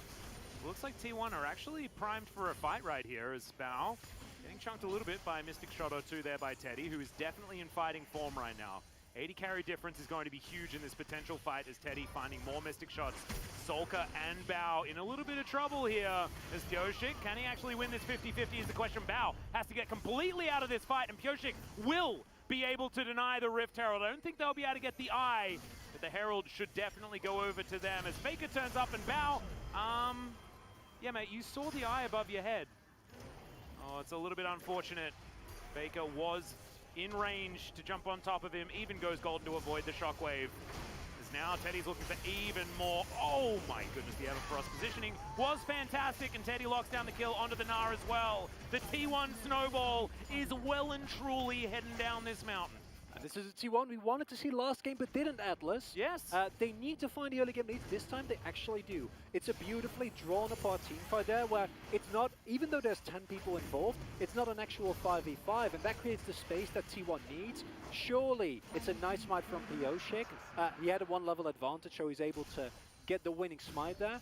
But Carrier's usage of the vision here is so nice as well, because you don't actually moves in and out, so it's hard to see what's happening. Immediate ultimate on Teddy here. So you have Teddy fighting with Solka, fighting with Bao, Carrier joining him, and then in the top side of the map, T1 like somehow creates a situation where they're always playing what feels like a stronger position, which doesn't make sense because one of those positions was 2 against 3, but due to the low health bars, and then the lockdown that comes through here is super straightforward, and what you're allowed to do when you're only facing a single target. Yeah, which is good. It was just a little bit unfortunate there as well. The Bao was out of position, no stopwatch or anything like that. I thought maybe, like, part of my brain is like trying to explain the situation. Just doesn't really work. As yeah, Teddy has a 3.3k gold lead. That's almost the entire gold lead for T1 on Teddy's Ezreal. Oh god. Yep. Scary stuff for DRX. This is the bounce back T1. This is what we were hoping to see, right? Draft something, win with it, and draft well. As Pyosik's positioning given away, no way that he can actually find Teddy there. This guy's positioning is too good. And that's the what I've dubbed the ruler spot. That's what AD carries die. Yes. Okay, like we've seen this so many times. There is a graveyard. Yes. And this time between the tier 1, tier 2 turret, and this is the power of the Ezra that we already mentioned. Listen. I know. I'm listening, glad don't you worry. are, because And this, Teddy's very loud. this is not okay, right? Because this is normally something that you put in the side lane or you put in the mid lane, and then you wave clear. And Teddy will always be fine. He won't die. But now he's so fed that wherever he is, DRX can't do anything. Has he got his grudge now completed as well? He goes home, Presumably. he's got a fair bit of money, I imagine. No, not quite. Just going to... I think he just purchased the Last Whisper. Wanted to get himself another control ward and go for that slight reset. DRX with some defensive vision, but look at this. This is the kind of linear goal graph that this sort of 1-3-1 comp absolutely needs. That's really good. T1 is not out of the woods yet, right? Like, just as we said in game number 1, where T1 could always win by finding the right angle, same is the case here for DRX. Because we saw that last team fight where it was nicely spread out. If T1 ever lose discipline, they just group up. Yeah, that's not okay. Yeah, that's not they just group up and they just stick together. Look at, oh my god, Bao's damage compared to Teddy's. That is... I mean, Carrier's damage compared to everyone is actually pretty impressive as well. Shockwave lands onto absolutely no one. Sulker is going to be dead for it as the Onslaught of Shadows comes in. Beautiful answering heroic entrance. And that will deny any sort of re-engage here from DRX. Teddy finally moves on over. So T1 actually winning out in that little skirmish without their extraordinarily fed AD carry. As you pointed out, Teddy wasn't there. Oh, that is what the composition does, even when it is kind of hamstrung by Nerelia that has a small CS lead, but in the grand scheme of things, not really going to be ahead. And you still have the power of this Twisted Fate that has gotten fed through the global gold. Drake getting started up. I don't want them to flip this. There's an advantage for Pioshik here, although he can't quite get... No, he can't get over the wall. He literally can't get over the wall. There's no way for him to get in. So this is just free. He watches it go down, but it's like looking at that flash button being like, where did it go? I was waiting for the blast cone. That would be the most Pioshik thing ever. He's timed the blast cone to come back up right as the Baron was going down. I can see it. That's pretty next level, as Faker goes in for his 3rd Destiny kill in a row. And even if you hit the ultimate, it doesn't actually change what happens subsequently, as the tankiness and the pile-on potential of a T1 comp, or this specific T1 comp rather, is not something you can match as DRX. You need to be a unit no matter what, because if you are in the side lane, if you're shoving it out, if you get greedy for the wave, you're like, I can push this maybe out. Literally, the moment you step away from your turret, Destiny comes in, Kana comes out of nowhere, Teddy jumps on top of you, which normally is fine, but in this game is a death sentence. Or Carrier augments any of the other ones. At least you're not also playing into Hackram. That will make it worse. Well, here's another one. Destiny comes through. It's onto Pioshik. Try and deny him his backline access. Flash out from Faker. Certainly trading ulti for flash. Good for Pioshik. Ahsoka. Oh, these true shot barrages are so scary. However, that one not going to quite hit the mark.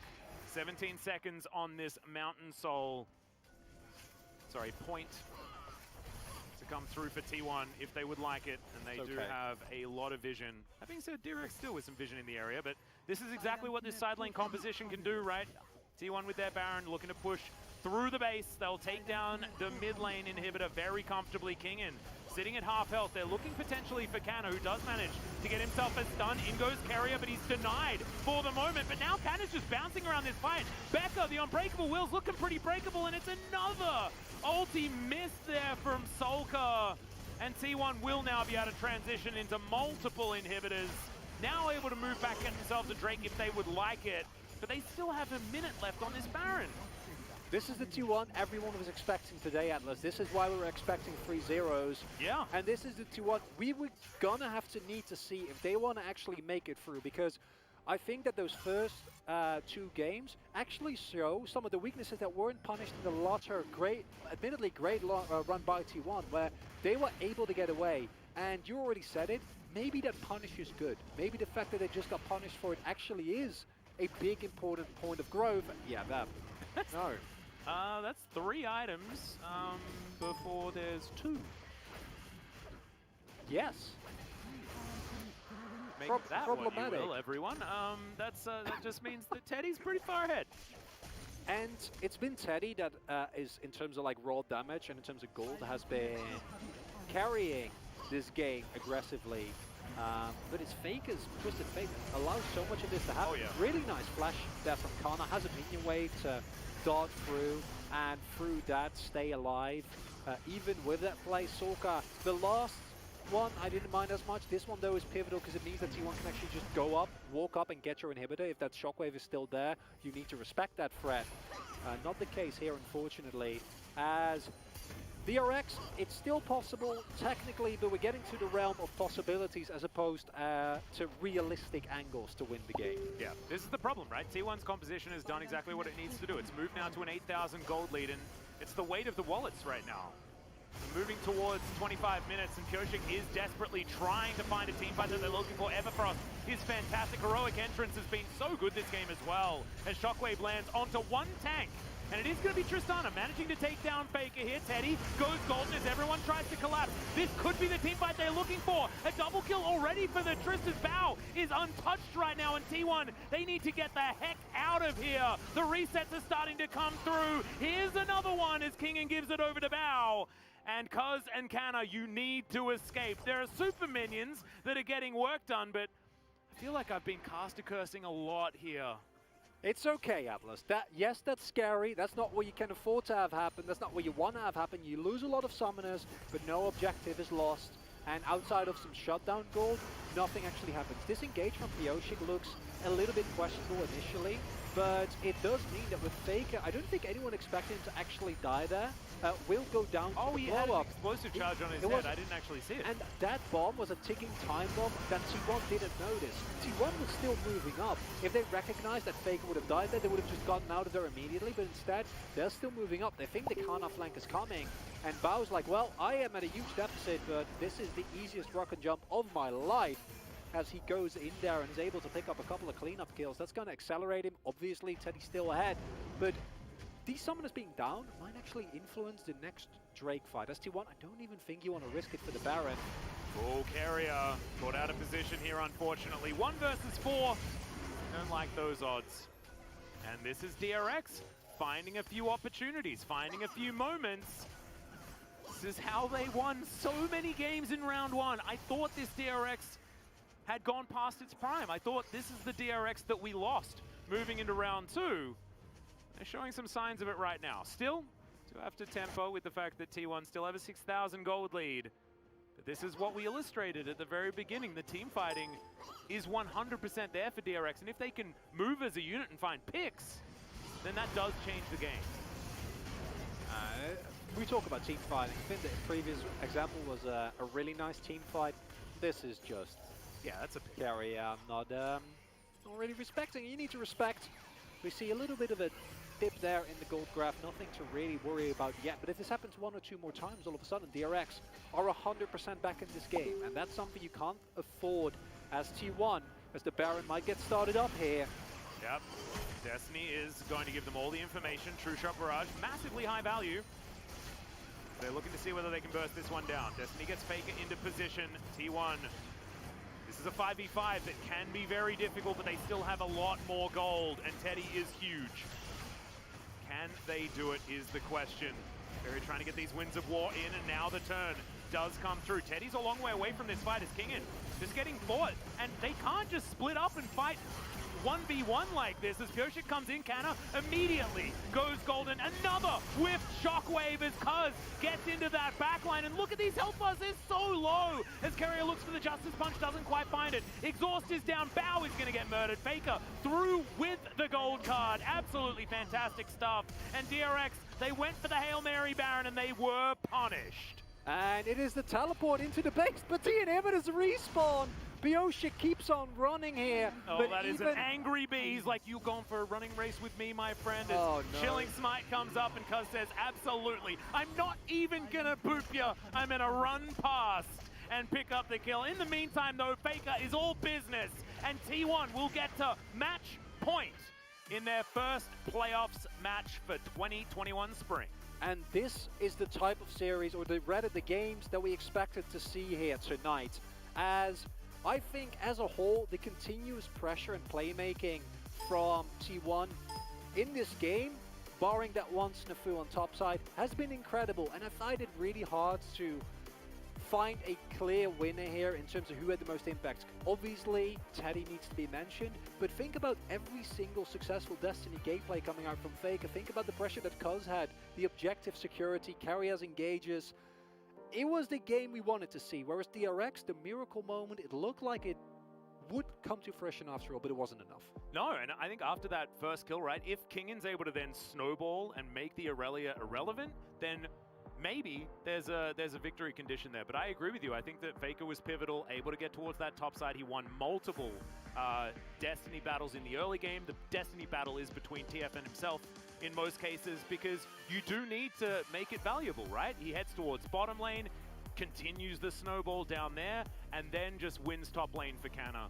And that is exactly what you need out of your Twisted Fate. That's why it's denied from Faker so many times, because it's almost like if you're an incredible Twisted Fate player, it just means that you take control of the macro, you dictate how the early game is going to go, and Faker did so. And we saw, like, he didn't have a lot of damage in the early game, but it's the setups and it's the stuns that you're able to do. As we're going to check out this last team fight as DRX down a lot of gold. That was largely the problem. Teddy just goes for a hike. It's like, I'm gonna go for a walk, guys. Good luck. Yeah. And what we see here is that the health bars before this fight has even begun are already at like 25% down for most of the DRX members, just by the virtue of Baron. And this is a DRX Baron if I've ever seen one. I think you need to look for a play against it, right? As that Aberfrost is. That had a pretty good cleanse there, but it's not enough. Unfortunately, there's just a lot of gold cards and not a lot of cleanses. And we see Kingan's. Meganar turns out Teddy hits a Mystic Shaman stun target, which never ever happened, so I'm happy to point that out just for the one time that it does. And DRX, yet again here, showcase that their main weakness is their macro sense, or rather lack thereof in some crucial situations. I don't think you need to try and hard force a Baron there. You're playing against a comp that has enough poke. Trying to force a team fight is fine if your opponent is tanking the Baron, if they're in an awkward position. And instead, it is T1 that says, well, you're trying to take this. You know we're up by a lot of gold, right? Yeah. And they punish adequately. They did. DRX managed to find one moment in that game where we saw the fact that this composition team fights beautifully. They've got so much AoE CC. They've got so much peel for Bao in that theoretical 5v5 scenario. Unfortunately, they fell way too far behind, but it is not over yet. It is now match point for T1. If they win the next one, then they go to round 2. However, they still need to win one more. DRX still with a chance in this one. We're going to go to a short break. When we get back, the analyst desk and potentially the final game of the series.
우리 나 시계 있어.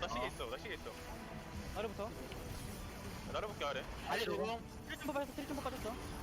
트리 노점프. 말리지 말고. 여기 헷갈림. 머리 잡았어. 좋아. 구도 좋아. 천천히. 트리 도전. 알리 노공. 다 잡았어 이거. 나는 높을. 트리 잡았어. 스페 탈 생각해라. 이러는 건. 쫓아갈게. 끝 이제 헷갈림 여 안에 있다. 헷갈림 쫓는다. 나 혼자 끝나긴 해. 응, 헷갈림 쫓고 있어. 날라가. 헷갈림 여기. 맞았다. 탑에서 내가 불린다는데. 누가 불려? 끝. 아 실수가 좀 줄여야겠다. 끝. 대웅태인데 이겼네?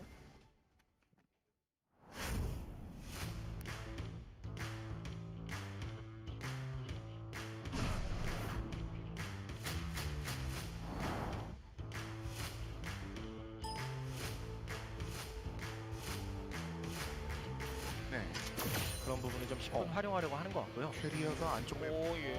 캐리어가 안쪽 맵. 매서운데요. 기다렸다가 배치기 아꼈다가 결국은 여기서 예. 제디와 캐리어. 야 진짜 캐리어 파울. 분명히. 과연 캐리어 가요. 그러면 페이커 캐리어 페이커 지원 이것이 T1의 전투력. 말 그대로 벼락같이 들어가서 한 방에 쓸었어요. 맞았어요. 그냥 독박. 안쪽으로 들어가. 알코는 하지만 모두 이원. 네. 데미지가 한나가 일단 핑퐁. 네. 한나가 핑퐁. 한나가 들어오고요. 저 뒤에 한나가 터졌으면 모르겠는데. 안쪽을 한나가. 그래도 그쪽으로 던지고. 눌러. 어떻게든 눌러가. 네. 여기서 다 잡아야 되는데. 눌러가 다 잡아야 되는데. 눌러가 다 잡아야 되는데. 아무도 없는데요. 이거 다 잡아야 되는데. 다 잡을 수가 없습니다. 캐리어서 마무리됐습니다. 지원.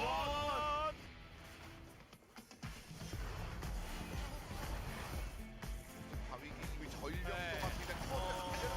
보거든요. 일단 뒤쪽으로 빠지면서 헷갈림 진입. 깊게 들어갔다. 깊게. 이게 싸움이 여기서 안 끝나면 앙코르 왔죠. 앙코르 제대로 들어갔죠. 그리고 솔솔 리긴 했습니다만. 근데 딜이 약간 모자란 느낌이 있고 앞으로 밀고 들어갔죠. 지원. 이거를. 와. 이렇게 잘랐습니다. 페이커 터미거든요. 이게 일단 킬 스코어가 어마어마하게 벌어졌고요. T1이 압도적으로 이거를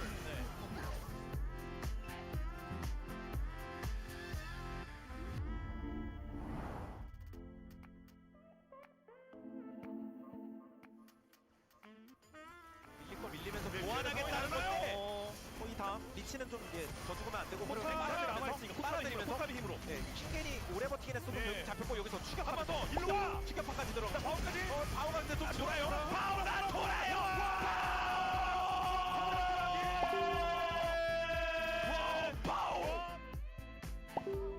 그 다음에 메가나르 나와서 싸움으로 킹겐 그 다음에 떨어졌고요. 여기서 바오가 도이면 바오가 그냥 때리면 바오가 돌아다니면 바오가 도이면 세상이 돌아요. 협곡이 돌아요. 매일매일 여기에 갈려버렸습니다.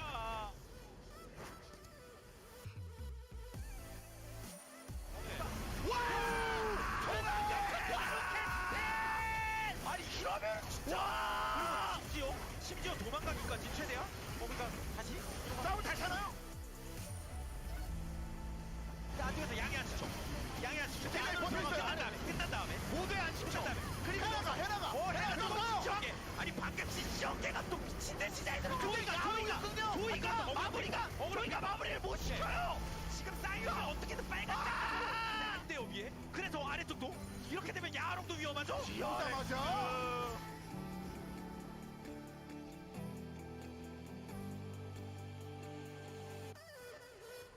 언제든지 뒤를 잡을 수 있는 강점이 있는 챔피언 마고 알리스타 등장 그리고 포카 조이 조이 들어갔어요 나르 그리고 메가나리가 앞라인 잡아줬어 카이사 들어갔죠 카이사 녹였죠 이 다음으로 뜨죠. 왕카가 안 맞았어요 근데 코드라 정글 펜타 코드라. 헤카리 정글 펜타 정글 펜타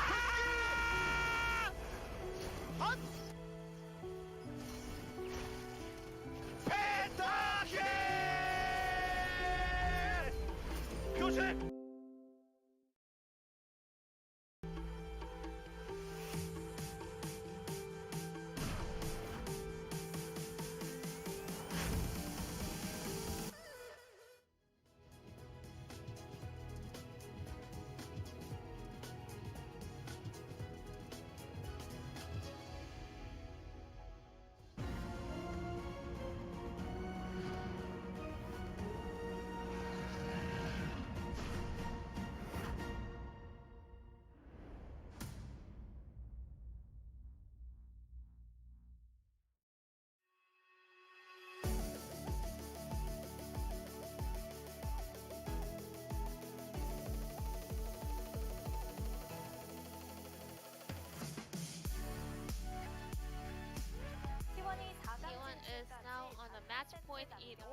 to advance to the second round of the playoffs. This time around, T1 had a very stable comp, and Aurelia was a counter pick into Gnar, which is actually rather risky instead of stable. But T1 was able to play out this comp really well. T1 first picked Udyr, and DRX was pretty confident and sure that Gnar is the key to success in today's series, so they take away Gnar as their first pick. So T1 picked a hard counter pick into Gnar, Irelia. Regardless of the result of game number 3, compared to game 1 and 2, T1 this time around, they had a firm and solid goal and theme of their comp for the first time in today's series. And because of the very early mistake happened on the bottom lane, actually Ezreal was able to get super fed and the game was pretty much imbalanced till the end. But still, we also wanted to point out that T1 was able to find main theme of their play, and their bottom duo was able to find a massive edge over the opponent's lineup partners. We can also put it this way.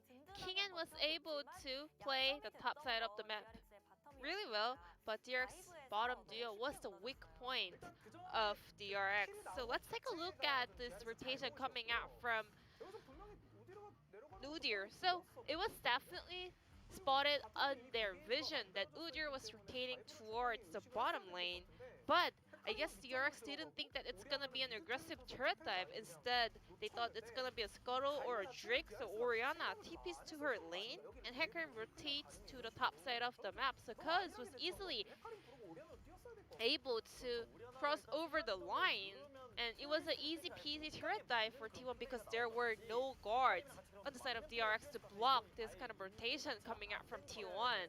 I think DRX had no heads up for this upcoming turret dive at all. It was really odd to see this because the minion vision did spot Udyr coming to the bottom hand side of the map, but still, rest of the DRX players was not making any cover play. And this is the point where T1 was able to crash the game. On the other hand, DRX was not able to capitalize the lead that they had in the early game on the top side of the map. So once again, they were in a big rush. Gnar didn't have any Gnar bar, and also Kingen was not taking his TP or something. He was just walking towards the top side of the map. Ezreal had 2 items completed, whereas Bao only had Kraken Slayer. Maybe DRX was too caught up with the fact that T1 should not take this Herald, but if you are fight out this team fight like this, maybe you should rather concede this over to your opponent and take a safer position.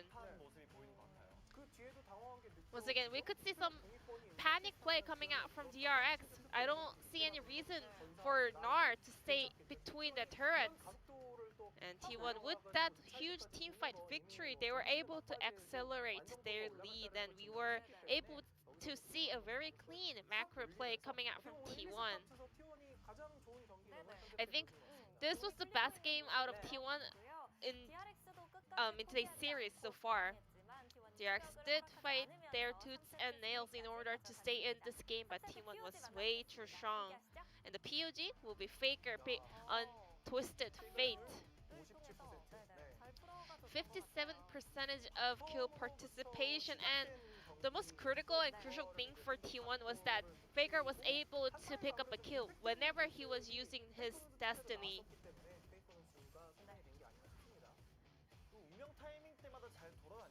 He was always getting the best value out of his Destiny Gate, and also Orianna was not able to have the lane priority to hold Twisted Fate in lane. Even though TF was very low on mana with the turret dive earlier in this game, he was using all of his ability to charge up and regenerate some of the mana back in order to pull it off. And that fantastic Everfrost was the game-ending activation in the end. I have actually never seen Everfrost like finding that much of a value so far. 5 out of 9 votes picked up by Faker, and the rest was heading over to Teddy and Ezreal, who was able to outlane and have a lane kingdom on the bottom lane as well. T1 is now on a match point, and DRX really needs to pick up another win to put this game back to an even state. So let's take a look at game number 4, whether DRX can find a clutch play up against T1. Thank you so much, Jisun, as per usual, for the translation of the analyst desk. And we are back for potentially the final game, unless DRX can find a miracle, find that dark horse within themselves, which I think if there's any team in the LCK throughout this season, I think it is DRX that could potentially do it. They need to try and get themselves to that coveted 5th game, and that would also mean that we get back-to-back 5-game series in the first round of playoffs, which is an absolutely amazing sign. And that's in the first round of playoffs, where people were genuinely expecting it to just be a quick 6-0, right? Yeah. Like both of the favorite teams looked way stronger. Nongshim looked super inconsistent. We've seen DRX just lose to Live Sandbox, which is... I mean, they were on a huge losing streak throughout the last stage, right? So when you look at a series like this, it's almost like the biggest disappointment should be almost on T1 for even dropping a game, right? Just because of the state of both of these teams heading into these playoffs. That being said, DRX have found it in themselves. They even found a miracle team fight towards the end of that last game. Flipping on a Baron afterwards, maybe not the right choice, but you can understand the desperation there.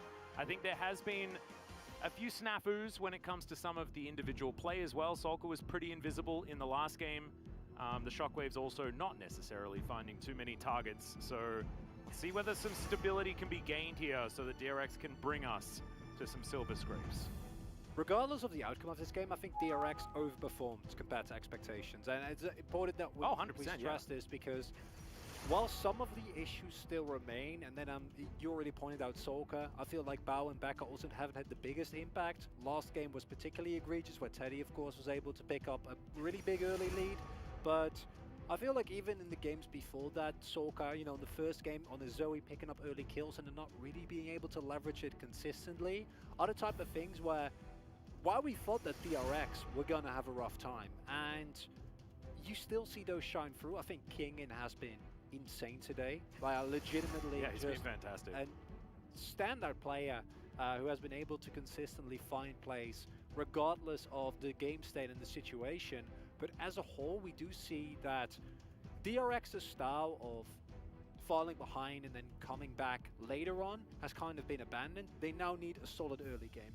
And if they don't get that, I think that T1 has shown that, especially in that last game, they know how to snowball. They're going to be able to do so effectively. And we do see the Braum ban coming out here. That's crazy. Feels a little bit like a throwaway, as Hecarim available, and Pioshik has been picking it up every single time.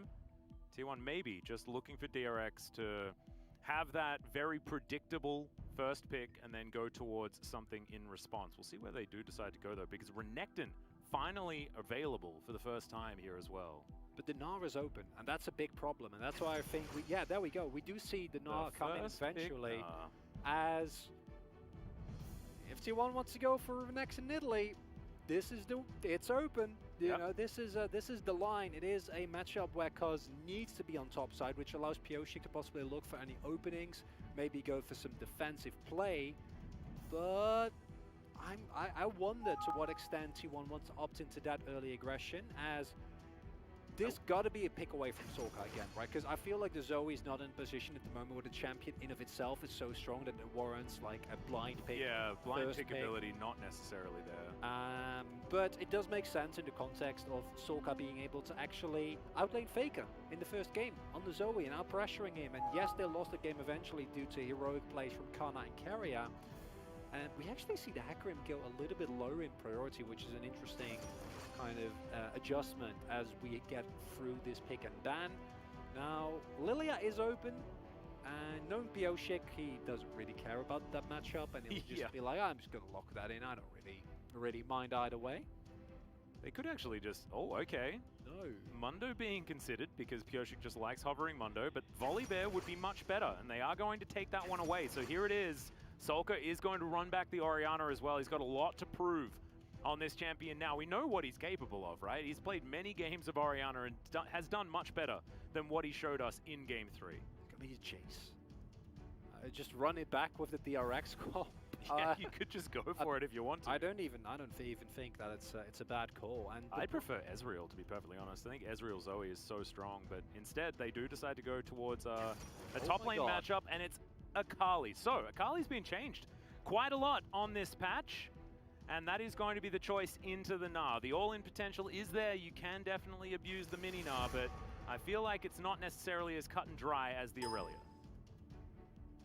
It's a very confident call from T1. Your damage profile is really nicely spread now, right? Because you have your AD jungler with 2 AP solo laners, but it is really risky. We just saw Kana come off getting solo kill due to pretty poor early laning, with Kingen being able to pick up a freebie kill there after the Aurelia tanks his shots in a counter matchup.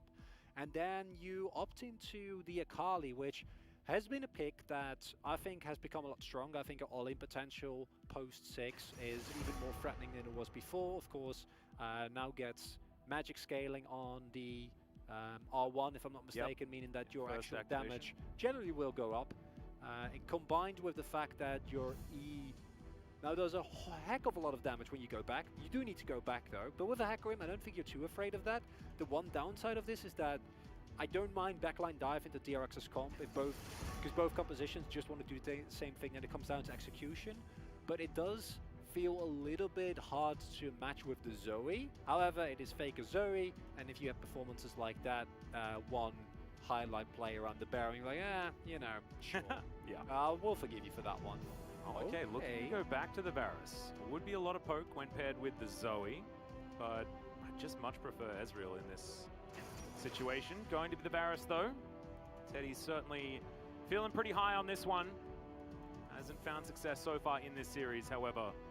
Back to it one more time. Now, DRX, what are they going to do towards this bottom side? They already have a pretty decent dive composition, so once again, Ezreal does stand out as something that would certainly work.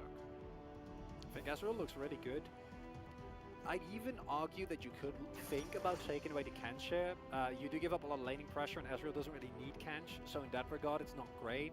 It's merely so that your backline dive ball composition with Mega Gnar Volibear jumping in with an Orianna ball on top of them, which is devastating, then actually does have a lot more threat, because if the Kench, which is, I'm fairly certain is what Carrier is going to pick here, unless they want to go really aggressive and go for something like a Leona, which is a good matchup. Oh, this would be just lane domination. Yeah, that's scary, because you are not matching that push. No, not in any way. It will be... You're not really looking towards any late game team fighting though, if you do lock away the Karma. Just because there is not a lot of frontline available outside of Just Cuz, and so this will add a bit more hard CC and a little bit more go in. And we also saw Carrier have a wonderful performance on this in-game #1, managing to snipe Ezreal's left, right, and center with those Zenith Blades. It's also a good matchup into Rakan, right? And that combined, it does make sense. Downside of this is that if everything goes right for the DRX, Teddy isn't really allowed to play the game once people start grouping up, because playing Varus into Rakan, Volibear, Gnar is not fun. And you don't have a Thresh, you don't have a Tahm Kench, you have a Leona. Teddy's going to say goodbye as he Zenith Blades into the enemy backline. Kana and Kaz diving with him. And then it's up to Teddy and Faker to kind of try and keep themselves alive for as long as possible. And as a whole, this T1 comp yet again feels like a comp where if you don't get a lead and you're not able to just straight up trample your opponent, you're going to have a really rough time. However, this comp does trample extraordinarily well. Yeah, it should. And the laning phase should certainly belong to T1, but I feel like it's dive comp versus dive comp, and one of them has an Ezreal, the other has a Varus. So who's going to survive in the backline most likely? And look, if on paper, you're going to give that to the Ezreal every day of the week. However, some side lane possibilities here. Hecarim still very, very strong. Pyosik finally going to bring out the Volibear for this match. Kingen has been brilliant on the Gnar so far. Solka is desperate to get some redemption on his Orianna. If DRX win this, I mean, man, the story moving into Game 5 is just going to be absolutely fantastic. And I think if you have a look at the drafts down the line, DRX should have an advantage if they can stem the bleeding early. Looking forward to seeing whether they can do that. As once again, T1 on the red side. When they've been wearing their team colors, they haven't been as successful here today. Oh my god, Halo Blades. That is not something you Damn. see very often, as normally we've already pointed out